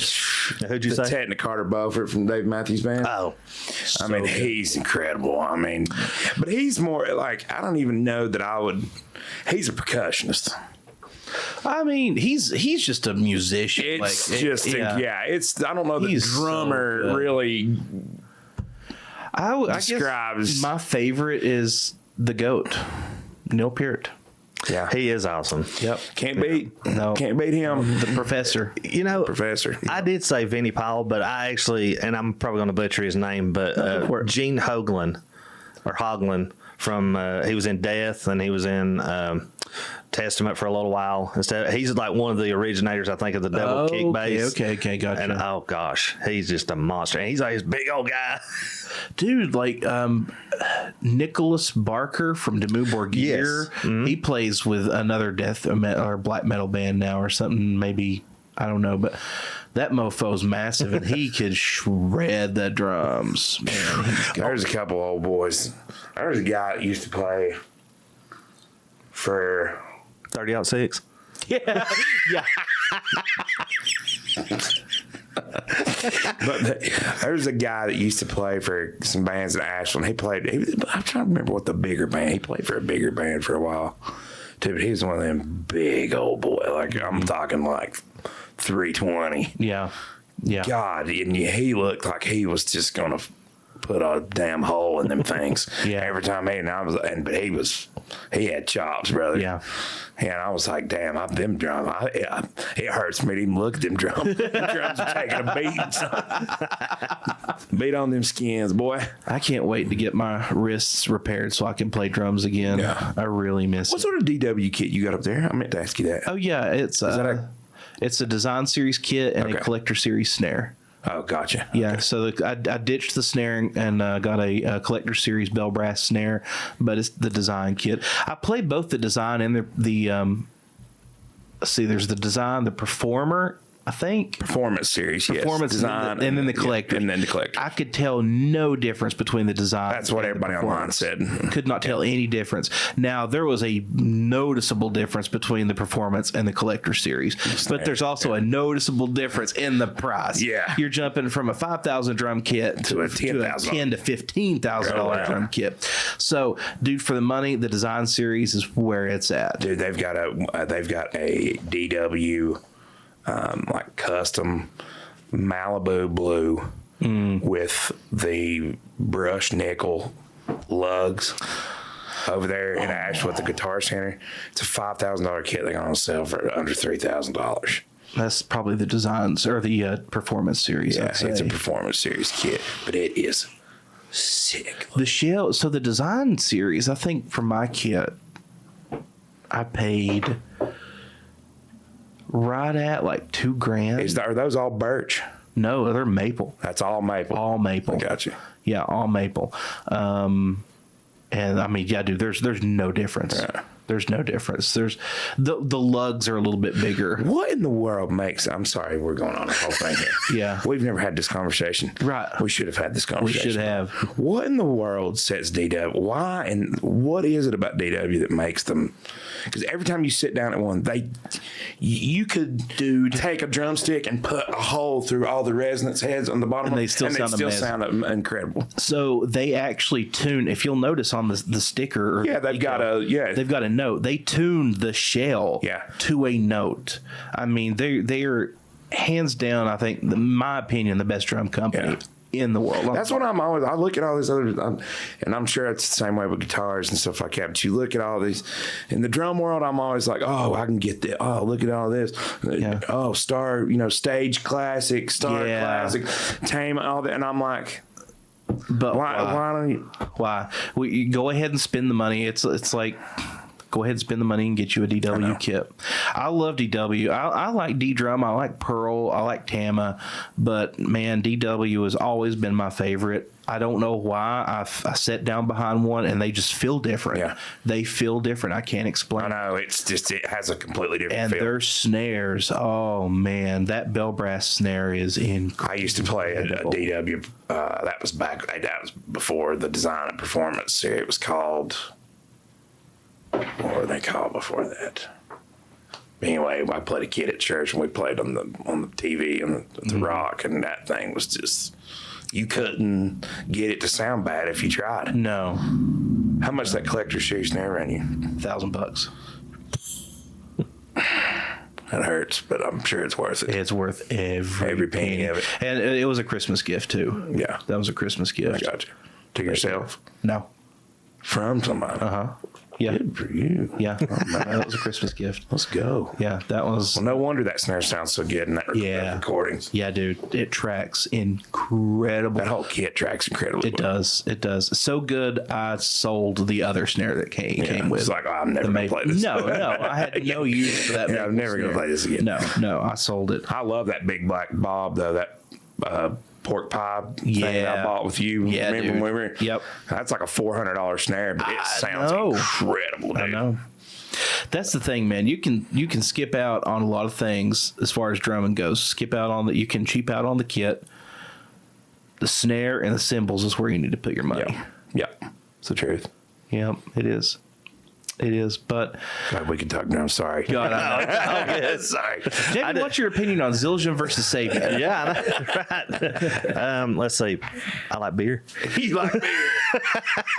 No, there is a pretty good topic I want to talk about. So, and it's joyful. It's something that's going to be fun and good. Are we headed for a civil war? You really had me in the first half. And then he pulled the rug right out from under you there. I don't know. Now I did see where Hollywood is finally putting out a movie about a modern Civil War. Yeah, I saw that. I cannot believe that's not been done wow, I know. That's true. Yeah. I kept waiting for that one to come down the pike. It looks pretty interesting. Yeah, it to be does. honest. It Yeah. does. Well, at least they come up with an original idea. For real. Oh, thank God we're not remaking Exactly. Fern Gully. Watch it come out, and it's just like a remake of Gettysburg. or Yeah. Yeah. Some Same movie, thing. some Civil War movie that's already Same been made. thing, dude. Yeah. That's it. Same thing. I don't know, but you're right though. The lack of originality Yeah. in film in particular. And Kevin Hart will be in it. Oh yeah, I mean, you know. He's in everything. Exactly. I don't think you can make a movie without Kevin Hart. At least make a cameo. Be like the token cab driver. Yes. Yeah. And this during the Civil War, the modern Civil War, right? Yeah. We had calves. He's gonna come up on like a horse and a buggy. I'm gonna take you over down south. Wait a minute. No, I ain't. Take you to the north. No, Lord. We should go see it, Dad. We should. We should. Yep. We should see it. And then since we're movie critics now, so Siskel and Ebert. Yeah. we'll yelp about Oh it. gosh, Hit my knee on that. So bringing it back local here, I did see today. I don't know if you guys saw the paper. Somebody purchased the golf course again. I seen that. It was a Buchanan, but I don't know who. It was Laura had went and got it just because she was curious to see who had bought it. So the Waterfront Group had bought it before. It was a big. Okay. They're the ones that bought it from the Leverets when they sold it originally. Okay. But the Waterfront Group, they're a real estate development company. Yeah. And so I knew, like, this will probably become a 9-hole proposition, and then the entire back 9 will be new housing and stuff. So Aaron and Bobby Buchanan, I believe, who are from Avery County, they do that. You see the truck sometime, the Wheels Contracting. Yeah. And then they have an investment group as well, a real estate investment group that they're a part of, I think. And they said they were planning on keeping it, improving it. Good. Greatly. Doing a pretty big investment, not only in the course itself, but in the clubhouse. Oh, awesome. And then are going to have some frontage housing. Kind of like condos. Yeah, well, that was what it kind of sounded like to me. It was kind of vague in the thing. And then some wooded lots apparently as well. Oh, cool. And so they're supposed to start on that like next month. Nice. Man, I That's was what it hoping said. BlackRock would buy it. I know. God. Too bad we missed on that. I know. Make it all unaffordable for us. But that was good to see, though. I'm glad. Yeah, there was definitely. a big community kind of uproar over that, and I do think the golf course is valuable. I 100%. Oh, yeah. hope it stays that way. Exactly. That's a real selling feature, you know. But it needs to be more than like a muni golf course too. Definitely. It needs some work. It's Yeah. been the same for a very, very long time. You know, I think just some minor improvements would go a long way. You know, Right. Like a windmill out on the cart 7 hole. girls. I was You going to know, say strip delivery, alcohol. Yeah, Yeah. Blackjack. yeah, blackjack, illegal I gambling. see y'all are at the big picture. I'm the little picture where I did the windmill out on the 7 hole, you know. Yeah, The bridge that you have to go over. yeah. Blackjack. Putt would be good. Exactly. Perfect place Hookers. for putt where the old beer store used to be over there. That is true. Exactly. Oh, speaking of putt, did you ever play at Brad Dragon? Whenever they Yes, had the a long that time. that right there. When I think of putt, that is what the ultimate putt course is, because they had the windmill that you had to go through Yeah, and the little really? bridge and That was everything. way back in the day, Yeah. but yeah, they had I it. don't remember that. Okay, whenever you're at Brad Reagan, go all the way to the end of it, to the last where the last little shed is, and you had to go over the river on a bridge, Yeah. and over there is where the putt course was. It's a pump track now. Oh, really? Yeah. I had no idea. And I was going to Brad Reagan when I was a little kid. Like, I had no idea there was a putt course over there. Yep. We got a dog park there now. I saw I haven't seen that. I've seen pictures, but I haven't seen it. All brand. Apparently, it's a pretty hit. Apparently. Yeah. Oh, good. Good. Which, I mean, that's needed. That they replaced all the equipment. They got some of those workout equipment. You know, yeah. on the pad. Right. Redid all the basketball courts. Dude. Listen, what they did. And both of you guys will know Okay. this if you spend any time put at a Brad Reagan. Oh, yeah. restaurant They there? put. Oh my God, they did. No. But I thought this was revolutionary. On the basketball court back there, they put a fence Yes, just in that L. that needed to be done. There, I bet you there is 3,000 basketballs Yes. in that creek down there. Yep. How many basketballs did you lose in that creek? Or I have to go. Every time you'd come home with wet shoes because you have to go dig your basketball Yeah. out of the creek. That's Put a right. fence. Exactly. Revolutionary. Yeah, not that big of a deal. I'm like, thank God somebody thought of this. Thank God, even though I'll probably hardly ever use it now. Yeah. That is a Exactly. big improvement right there. Big improvement. And is there pickleball courts there now? Yes, there is nice ones. I need to go to Brad. I haven't been to Brad Dragon in forever. I'm going to get into playing pickleball. I played it a couple times. I really about meant the to. Mexican restaurant. That was Don't get people's hopes That was up. hilarious. Yeah. They're actually putting a car wash. Oh, really? Actually, I heard there was going to be a vape store there. Yeah, it's vape store. next to a Big Lots. Yeah. Now, I will say this. I finally went into one of the vape stores the other day, looking for some vape juice. Very impressive selection. Yeah. I think what you're seeing there, and this is just my opinion. I asked the guy. I said, just out of curiosity, who owns all these? It's an Indian guy. Indian. Is it Samir? No, it's not Samir, but okay. it's not the guy. He apparently has a bunch of stores around here and a couple in Virginia as well. Okay. Apparently. So anyway, but I think what you're seeing there is you're seeing somebody position themselves for marijuana legalization. That's true. what you're Yeah, seeing. definitely. Yeah. Because it is everything in there. It's everything but Pot.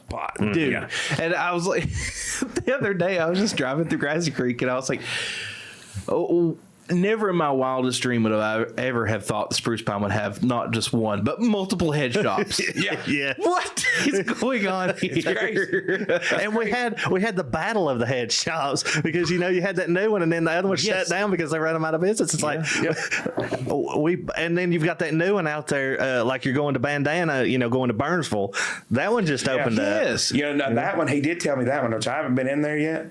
The guy at Spruce Pine did tell me that has a full Jimmy Henshaw, full walk-in humidor. Oh, wow. Really? Cigar humidor. And also the Carriage House, Sundries, the new place in Burnsville, Yes. has a walk-in humidor as well. Is there that much of a market for that here? I personally, I have never vaped. I have smelt plenty of people's vapes. Well, not just the vaping, but two humidors, right? Yeah, within 10 miles of each other in Mitchell County and Nancy County. Like what?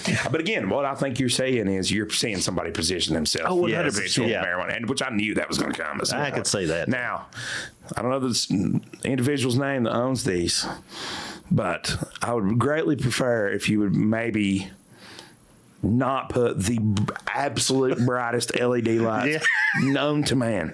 I bet you that one out there where you're talking about the way I bet you could see that thing from space. I guarantee you, if you called up to the ISS, and it's right there. Which I do think that is one thing I wish that the county governments would kind of come together on is put together some, since we do have something that unique here. Yeah, exactly. I do think it's honestly fair to do. You know, and I know the town of Spruce Pine and this got all kinds of backlash, but had kind of proposed or tossed around the idea of making Christmas lights inside businesses instead of outside businesses. So I understand everybody wants Christmas lights and they're permanent, they're temporary. So whatever. I'm not that concerned. Nobody's looking through a giant telescope in the middle of the dead of the winter most of the time anyway. So let's be honest. I mean, that's when I love to look through my telescope. When it's freezing cold. And, Exactly. But I just wish that they would come together and put some common sense, down lighting. Exactly. I'm not saying you can't have lighting, but down lighting requirements and things like that. Well, see, we did run into a problem with that. Was them bright ass lights that Bojangles in Burnsville had. Yeah. Whenever they first opened. See, that actually did affect the Bare Dark Sky. And I can't imagine that tobacco store right there don't affect. I swear to God. If you could stand, I bet you could stand in front of that store and spotlight here just with the. If you turn the lights off and wait a while in that field across the highway over there and then turned them on, I guarantee you could bang, you could pick off like 8 of them. That ought to be illegal. And or just put an awning on or something to where it's not going up. Exactly. You know what I mean? And be at the observatory up there looking through the scope, and it's like, okay, if you'll look over here to your left, you'll see Orion's belt. If you'll look over here, you can see another nice form of constellation. If you look down to your right a little bit, you'll be able to see vape. The vape store. Local vape store. Vaporous mining. Yes. Over here is Tangerine's belt. Fruity Pebble smoke. Dude, I'm telling you, it's ridiculous. All those like vape. You can get vape in every flavor imaginable. Dude, we live in a ridiculous world and a ridiculous time. Everything is ridiculous. Yes. Everything. Everything's ridiculous. The one I'm smoking on is like sour straws, and it's supposed to taste like them like punch. Oh, yeah. What is it? What exactly is it that you're inhaling? Do you know? Propylene glycol. Glycol? Okay. Yeah, because I know what that means. Preserved water. Yeah. Now, I don't know who the heck knows if that's healthy over time. I'll be honest with you, since I started vaping recently, I feel like I'm having trouble sleeping, like I'm not breathing right when I'm sleeping. I'm going to go back to smoking cigarettes. That's a sad world we live in. I'm going to go back to smoking cigarettes. Cigarettes are good for you, dude. They help you sleep. Yeah. They do. And I mean, I never was addicted Help you to sleep them. permanently at some point. They help you lose weight. You don't eat. Had to have one or two every few hours or I went completely insane. Yeah. It's not like I was addicted.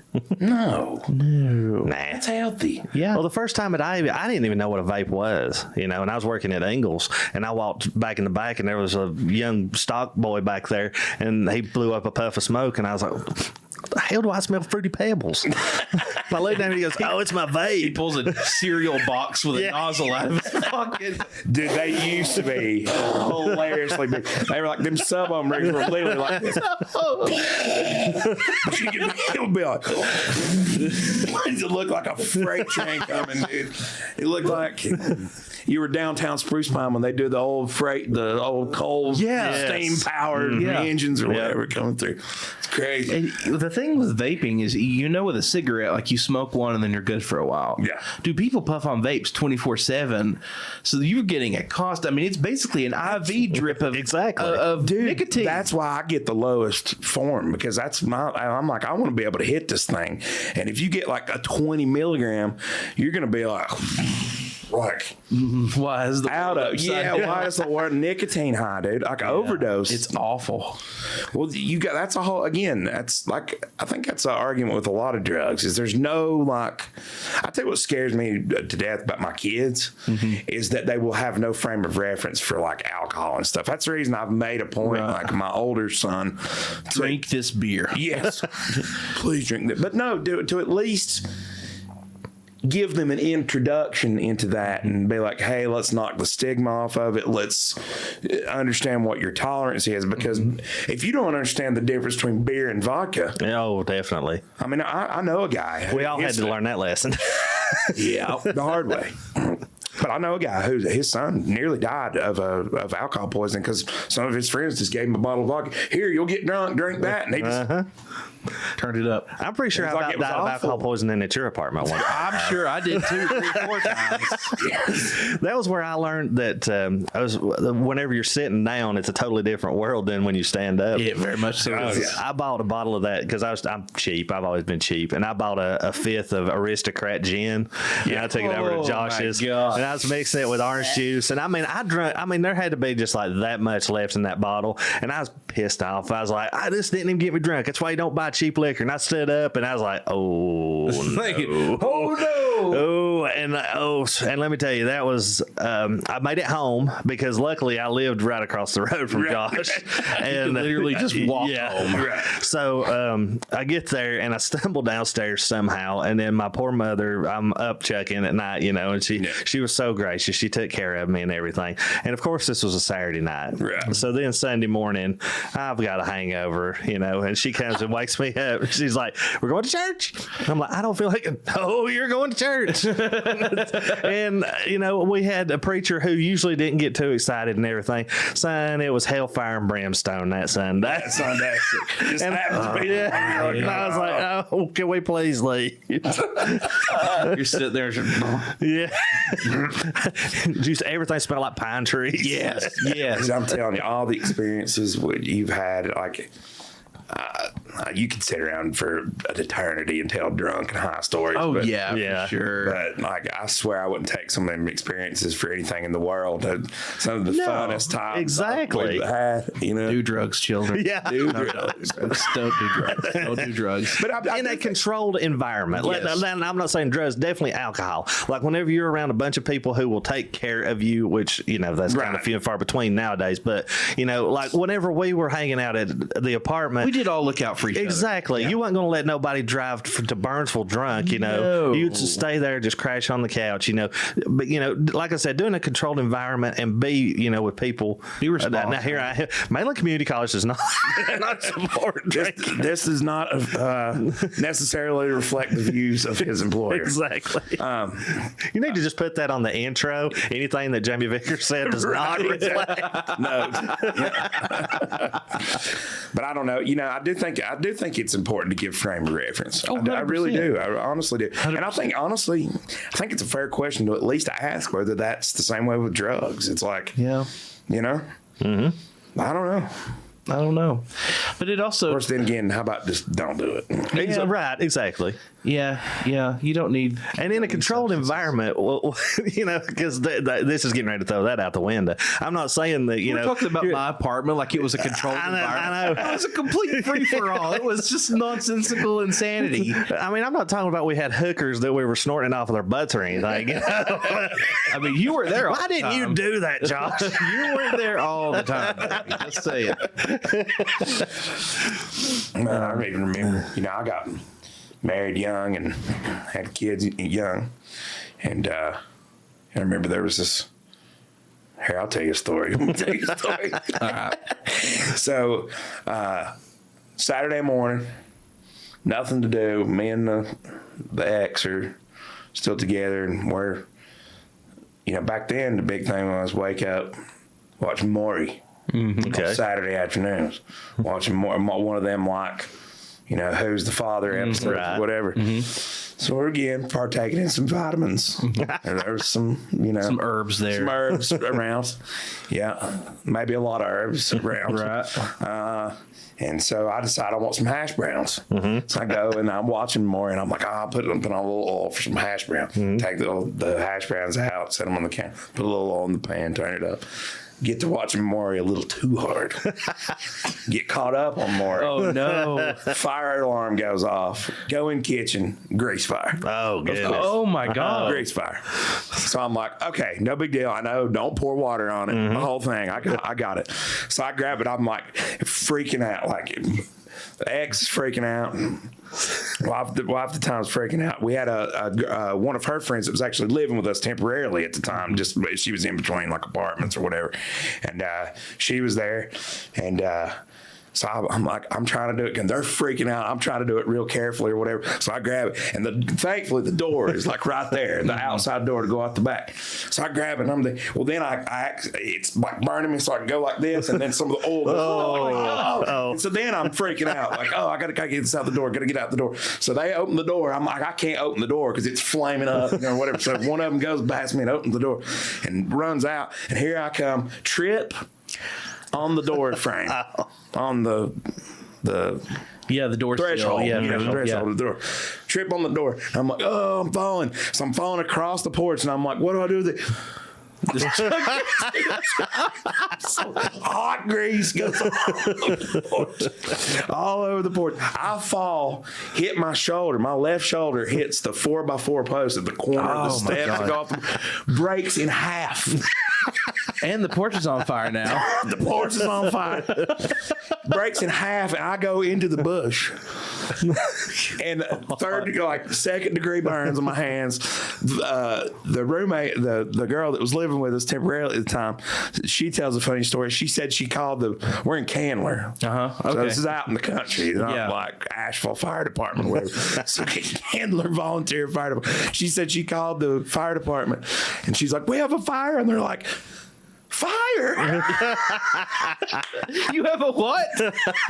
She's like, yeah, fire. I called the fire department. She didn't call 911. No, She I called think she called the actual fire department, I think. But it's hilarious. She tells us, like, we have a fire. Fire! Like, it seems like they were more shocked than she was, freaking out. So anyway, I got up. I wrapped my arm up, and I'm looking for this pan. Fire department comes, whole thing. I'm running inside, of course, trying to hide herb everywhere that I can possibly hide. I'm like, oh my God. So I'm cleaning up all the bongs. And because you don't want to get the fire department high. No, definitely don't want to do that. Definitely don't want to do that. And so anyway, never found the pan. Whole time. Fire department checked the whole thing, never found the pan. Okay. So the pan I figured it was in a bush, and I just didn't see it or whatever, So about 2 weeks later, I'm mowing the yard, and it went way back and kind of went up on a hill.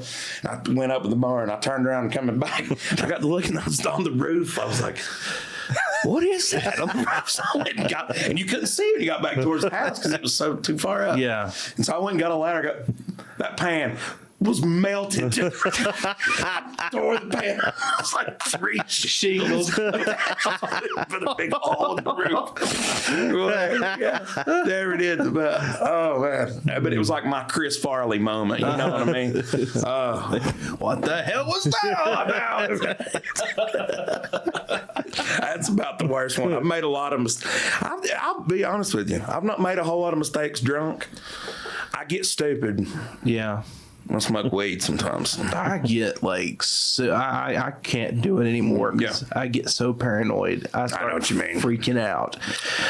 It's been years since I've done it, and it's not fun for me. I'm not a real huge fan of the whole weed culture. I never have been. I've never been like a Stoner.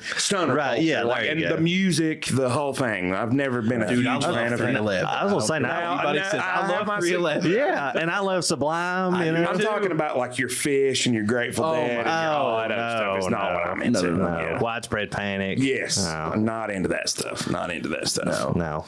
No, because I do panic. Yeah, And it is widespread. It is widespread. that's the way I feel on any sort of psychedelics. Yeah.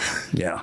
I'm afraid of them things, dude. Yeah, they're intense. You ever done like I started to ask you last night? You ever done like ayahuasca or anything like that? No, DMT, but not ayahuasca. What's DMT like? It's the most intense, like We're gonna get flagged. 7 minutes of your entire life, like 7 to 10. None of us are doing these things now. No. Right. This was Exactly. years ago. Dude, I don't know. Like, you go to some place. I don't know where you go. Brodozer. I don't know where you go. You go somewhere. Yeah. Like, you really do, like, go. Is it that convincing? Is it like, I mean, you feel like you're in a different dimension? You are in a different dimension. 100%. See, I feel like I've got to at least try this once. but I need to 100% you control are. the And there's entities there that I don't know, man. I can't even like fully describe. Did you feel like you were in a white zombie video? That's what I never have been able to understand. Is people talk about like these entities or whatever. So like, Yeah. I don't so know all what of a sudden they're just there. Yeah. I mean, no, you go to them and their realm. So is reality like there at all in front of you? It's a brand new reality. It's a brand new reality. So, but like, Dude, can you you're like literally- navigate your surroundings? Yeah, you can. It's terrifying. You can. At least I think you can. I've done a few shrooms or whatever, but I mean, I've never felt like that. Nothing like this. No. I've heard DMT is crazy. Shrooms and acid are like freaking child's play compared to What's your DMT. overall general thought about that? Because that's a big topic of conversation now. It is. The psychedelics and their place and use in medicine. Yes. I know that, to be fair, I think psilocybin has great effects for PTSD. For LSD everything. does too. Legitimate studies. have Yeah, shown right. that, Yeah, And I psychedelics do think in general. psychedelic use has some sort of place in that, but I don't know enough about it to know anything about it. Really. So there's a lot of really cool research that has shown that in a controlled environment, a massive dose of psychedelics has like a 99% cessation rate for like alcoholism, smoking, like addiction, period. It's wild. It is wild. So it just loads you up and you're Yeah, in, they send you to the stratosphere in a controlled clinical environment. Yeah. And Kind of like hypnosis, maybe even. yeah, but drugs. Right, but I mean, I'm just saying that's what we're kind of basing Yes, this. but it is actually works. Right, yeah. Hypnosis has never worked for anybody ever. I don't care what they say. But yeah, like it's a massively high success rate with the cessation of alcohol abuse, just addiction in general. It's So what do you think wild. it does? Is it just like a reset effect? I don't know. I don't know. I'm kind of out of my depths here, but yeah, it is. It's got to be some kind of like depression too, PTSD, anxiety. It's a reset for your brain. I see that would be my luck. I would be in this and they would give me like such a high dosage that I would be talking to you right now, but then the person that I become, I'd be Rain Man. Well, I walked around at 4. What was like 4? What was it, 4? Yeah. That's why I wouldn't come back. I was afraid. Yeah. No, that's extremely rare, and it's very extreme cases of people who take too much, too long, And it and permanently it alters, permanently like, your brain alters chemistry. their brain chemistry and maybe even their brain physiology. Yeah. A good example is Peter Green from Fleetwood Mac, or like Sid Barrett from Pink Floyd. Oh yeah. So those are the two examples that come to mind. But again, those are extreme cases. And who knows if they like got something that was tainted or whatever. Right. You know, it was kind of the Wild West back then when it came to psychedelics. Now we're in a whole brave new world with lots of really cool technology. I want somebody to film themselves doing it. Nobody does that either. It's like everybody talks about it, and I've never like. There's only a very few videos. They're all never like, went down that rabbit hole. kind of crappy. There's not really like. I want to see somebody famous go to Saturn. Out beyond the. You know who would be a Kuiper Belt good? and back. I have a good candidate for that. Yeah. Nicolas Cage. There you go. He would be a good one to do Nick that. Cage. Yeah. Maybe Keanu Reeves. I have a bone to pick with Nick Cage All right, what is your about bone, his sir? reptile husbandry. He does. Yeah, he does. He's got snakes, and he claims to have like cobras and stuff, like venomous and whatnot. But I saw a picture recently that surfaced of him showing off his. I don't know if it was monitor lizards or what, some big, massive lizard. And he had them in these cheap, tiny little enclosures with freaking newspaper and a foam plate. And I'm like, dude, you're a millionaire. Nick Cage, you're a millionaire.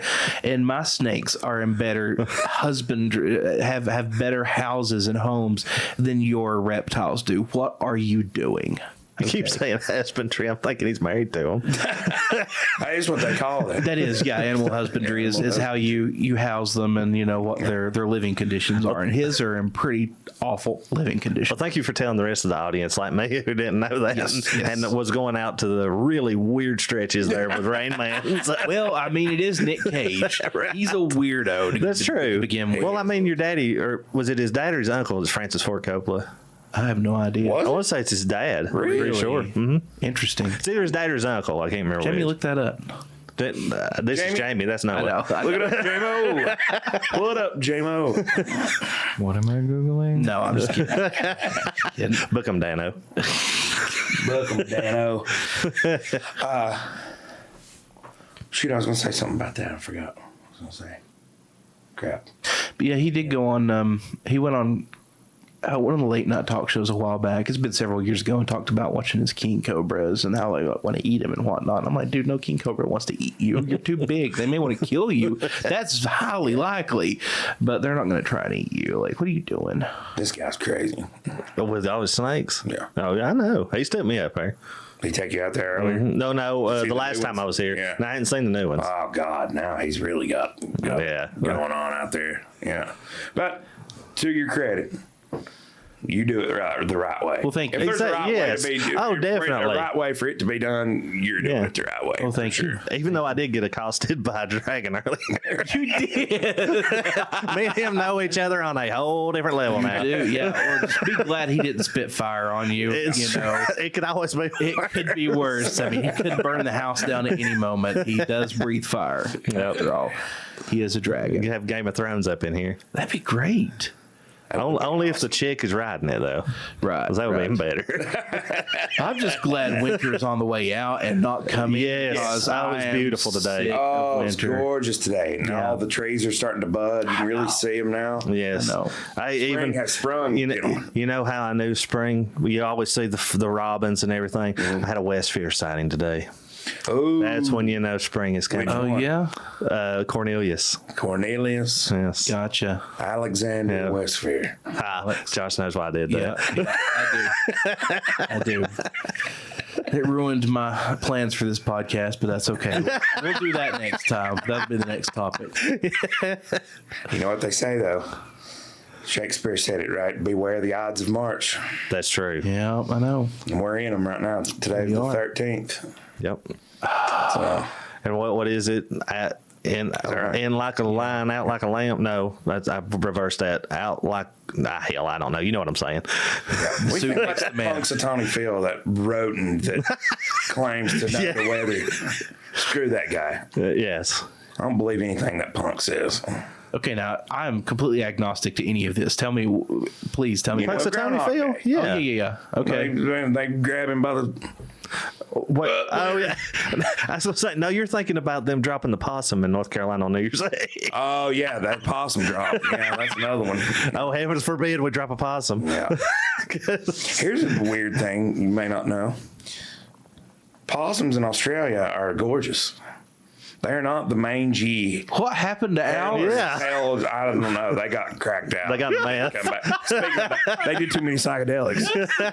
And not in a controlled environment. Not, you know, That's not psychedelics, bro. That's meth. nah. We got the meth rats here. But I mean, but they are everywhere. Right. You get into a wooded area, like back off the coast in Australia. And they'll probably kill you because outside. everything in Australia will kill you. They're venomous. These ones, Venomous possums. They did have us convinced about the drop bears, though. That was the one that's their like snipe story. Oh, You know yeah. what I mean? Like it's like an angry koala basically that drops out of a bear or a tree to kill you. to kill you at night. I'd rather it drop out of a bear. But they don't bother to tell you about the magpies that'll come and peg your for real. eyes out. You know. For real. Or Yeah. the I saw little that happen. platypus that's venomous and can make Oh, you yeah. wanna die. Well, that's like they have they're they have venomous. kangaroos like we have deer. It's like people hit kangaroos with their car. Could you imagine hitting a kangaroo? Yeah. Now a lot of you don't get your big roos like that most of the time. You can find them, Yeah. you know, but most of the time those are actually wallabies. Yeah. Everybody thinks a wallaby A is a wallaby. kangaroo. Yeah. Yeah. It's not. The wallaby is the smaller, more hunched over one. Right. The kangaroos is the one that stand up and go. Or right, six You know, pack. and- you don't see that. Those are mostly out in the outback Yeah. and all that stuff. But I mean, you see emu like walking down the road and That's stuff. cool. It was pretty wild. Yeah. That's cool. But then, like a great white shark, like jump out of a tree, like, as you walk around the corner, it's like, I mean, that's and then a what I- spider, a giant spider, just comes and drags your head. That's why I'm never Body. going to Australia. Is You know, the spiders. I don't blame to you. an eastern brown snake so it can finish you off. Yeah, and then, you know, So don't kill possums, everybody. There are only marsupials. Am I right in saying that? Yes. There Yes. are only I think so. marsupials. They are great pest control, bugs, ticks, and they are immune to a lot of snake venom too, I believe. Really? Yeah, I think so. I'd imagine if you can get into the trash as much as they do, and into the, they Yeah. love it where it's dirty, man. Yeah. Oh, and they don't carry rabies. Right. They're not Yes. rabies Yep. vectors. Yeah, a lot of people think they are, but they're Yeah, not. no, they're not. They're not. There's no such thing as a rabid possum. No, there's not. But yeah, but you go outside in Australia, the tree, you shine a flashlight, and then you see all their eyes That's great. lit up. Yeah, but they're completely covered in hair and really cute. Did you know there are no vipers in Australia at all? Really? All their venomous snakes are lapids. None of them are vipers. Really? So they're all in the same family as cobras, taipans, all that stuff. They're all That's lapids. Yep. It's wild. I saw that. Jeremy Wade that does the Yeah. river monsters. or whatever. Oh, yeah. I saw one. I've been going back to. I never. He'd done a couple of like sort of half online, half Discovery Channel stuff since then. Like he did this series called Dark Waters, where again it was like they just going after these random things, not necessarily even fish really either. But hey, good God, he was in Tasmania, and they went and found those giant crayfish. Yeah. It's like a crawdad, like we used to catch in like a little creek Yeah. or whatever. Yeah. But imagine that, but it's the size of this computer. Like it's like this. It's the size of that thing that was in my lap. It's like it's insane. I was Good like, God. that is the crazy. And even he was like, this might be one of the most incredible animals I've ever held. Wow. It looked like a black lobster, like a giant black lobster. We found a giant blue lobster in our driveway a few years ago. Really? Yeah. So a land lobster, Right. Crayfish. yeah, or whatever. crayfish. But yeah, I'd been working nights. I was asleep, and my ex came in and had it in a tote and was like, "I found this in the driveway." And I woke up and I was like, "Dear God, what is that?" How big was it? It was massive, man. Really? It was huge. Yeah. Like how big? I mean, Big as that phone? yeah, easily as big Yeah. as the phone. That's Easily. wild. It was blue. I didn't know they got that big around here. Where did you find that? It's like in the driveway. You ever caught a hellbender? I have not. Haven't you? I've never even seen a hellbender. I caught one. Me and Dad caught one when I was little. That's the only time I've ever seen one. And I saw one, what I think was one, on a rock when I was fishing with Ryder one time, and it, Gone. yeah, it was real gone, super quick or whatever. But yeah, Dad caught one when we were way back up on Crabtree. Yeah. See, I hadn't. Back up on crack. Yeah. What? Wait. Backed up on crack. Were you in a controlled environment? That's a good call. Because that's where we're going to get judged at. Right. Not doing crack. Make sure you're in a controlled environment, so you have a point of reference. Yeah. So when you go out and do crack, and you're No, not to do too much. Well, see, I haven't actually ever really fished around here too much. Whenever, we would always go fishing where my dad's from in South Georgia. Yeah. And I've actually been several times on the Chattahoochee, and it does get hotter than a hoochie coochie. Does it? Does it? But there's some good catfish down there on the Chattahoochee, and that's where we go all the time. And my dad, being from South Georgia, if anybody know my dad, he told me like that right here. So he lived up here for 40 years. Actually, I guess 43, and it still talks with a South Georgia accent. Yeah, he does. He'll say stuff's over there in that corner. Yeah. And I love to because I'll get him all the time whenever we're out and about. So I've this never is noticed nothing. that about him, but now that you say it, absolutely, he definitely is. Yep. The next time I get him to talking about something, my dad's hilarious because you can talk to him, and whenever my mom was alive, she would interrupt him, and Dad'd be like, "Well, we went." Okay, and then Mom would talk, and he'd go, "Well, what I was saying a while ago," and I don't care if it was 2 weeks from there, he would finish that story. And he would know. He would see me like out somewhere, and be like, "Remember whenever your mom was interrupting me when I was telling you about that story?" It's like, wait, what? I've never noticed that about Donnie, but now that you mention it, I can even hear it. Yep. Yeah. Crazy. Crazy. And he used to take all my friends home, like whenever they come spend the night, and if it snowed and he was taking them home, he'd always like get them tickled because they'd call me whenever they got back home and be like, "Your dad's crazy." His dad would always pull out the same line and just like an owl shit out here. It's like, I don't know how you know what owl shit is slick, but I've never slipped in it. yeah, Never have. but it's dangerous. It must be incredibly dangerous. Exactly. And speaking of father, he is retired. Summit Repair Shop will be under new management in April. Really? Yep. So he finally got out. Huh? Yep, he is officially retired. Selling it. Yep. Good for him. Yep, it is in the works right now for somebody else to buy it, but he's been in business, I want to say, I think 33 or 34 years. Wow. Let's go, Donnie. Yes. Let's go. Much deserved retirement. Good for him. Good for him. Yeah. Well, boys. Yeah, this has been fun. Yes. Out Yes. of 5. Yeah. Wrap her up. This How is long have we awesome. been going, Noah? Hour and 58 minutes. Wow. Perfect. Nice. That is 2 hours. perfect. Well, let me say, guys, I appreciate it. Always letting me come up Dude, here and run my mouth. I just love to do it. And Thanks. love hanging out with you guys because we, Absolutely. just a bunch of Mitchell County boys that just have a good time. So. Talking. Well, we need to get a 2-person tandem the next time. We'll get a person of your choosing, bring in here somebody interesting. Yeah. Okay. Since you're our second reoccurring guest. I'm a seasoned veteran. You're a seasoned veteran. Yep. We'll let you have that privilege. How about it? Awesome. We'll Sound work on good. that. I love it, Awesome. man. Josh, anything else, brother? No, just please like, share, and subscribe. That means more to us than anything you can do. It doesn't cost you a dime. Hit that notification bell. Please, we need it. We need all the support we can get. If you like what we're doing, we have some other stuff in the works. Josh, new studio setup. Yes, the new studio is awesome. I know we did a little trial run last night on the Facebook, but I said it 1,000 times, man. You've done an incredible job here. Well, thank you. I appreciate that. I work hard on it, and hopefully next time you see us, we will be in 4K. Ooh. Yep. There you go. So we're doing everything we can to improve the quality of the show. Of course, we like to just have a good time, and we talk about serious things. We talk about funny things. We just sit and talk and have real conversations. That's what, more than anything, I want this show to just be real conversations, Real authentic conversations. And the other thing we're open to is any ideas for guests. Mm-hmm, yeah. Absolutely. Yeah. We've got plenty that we've reached out to and that we've kind of got in the works, but really trying to do what people want to see, So if you guys got any cool people that are around the area, regionally or otherwise, we're all ears. Absolutely. But authentic conversations. I like that. Yep. I like that. Jamie, thanks so much, man. Well, thank Jamie, you guys you're the once man, again for dude. having me, and good luck on the new.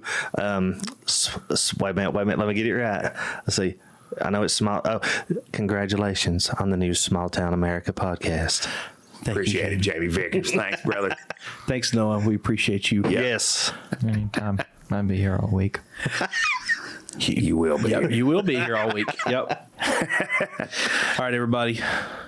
Good night. Peace out. Peace. Bye.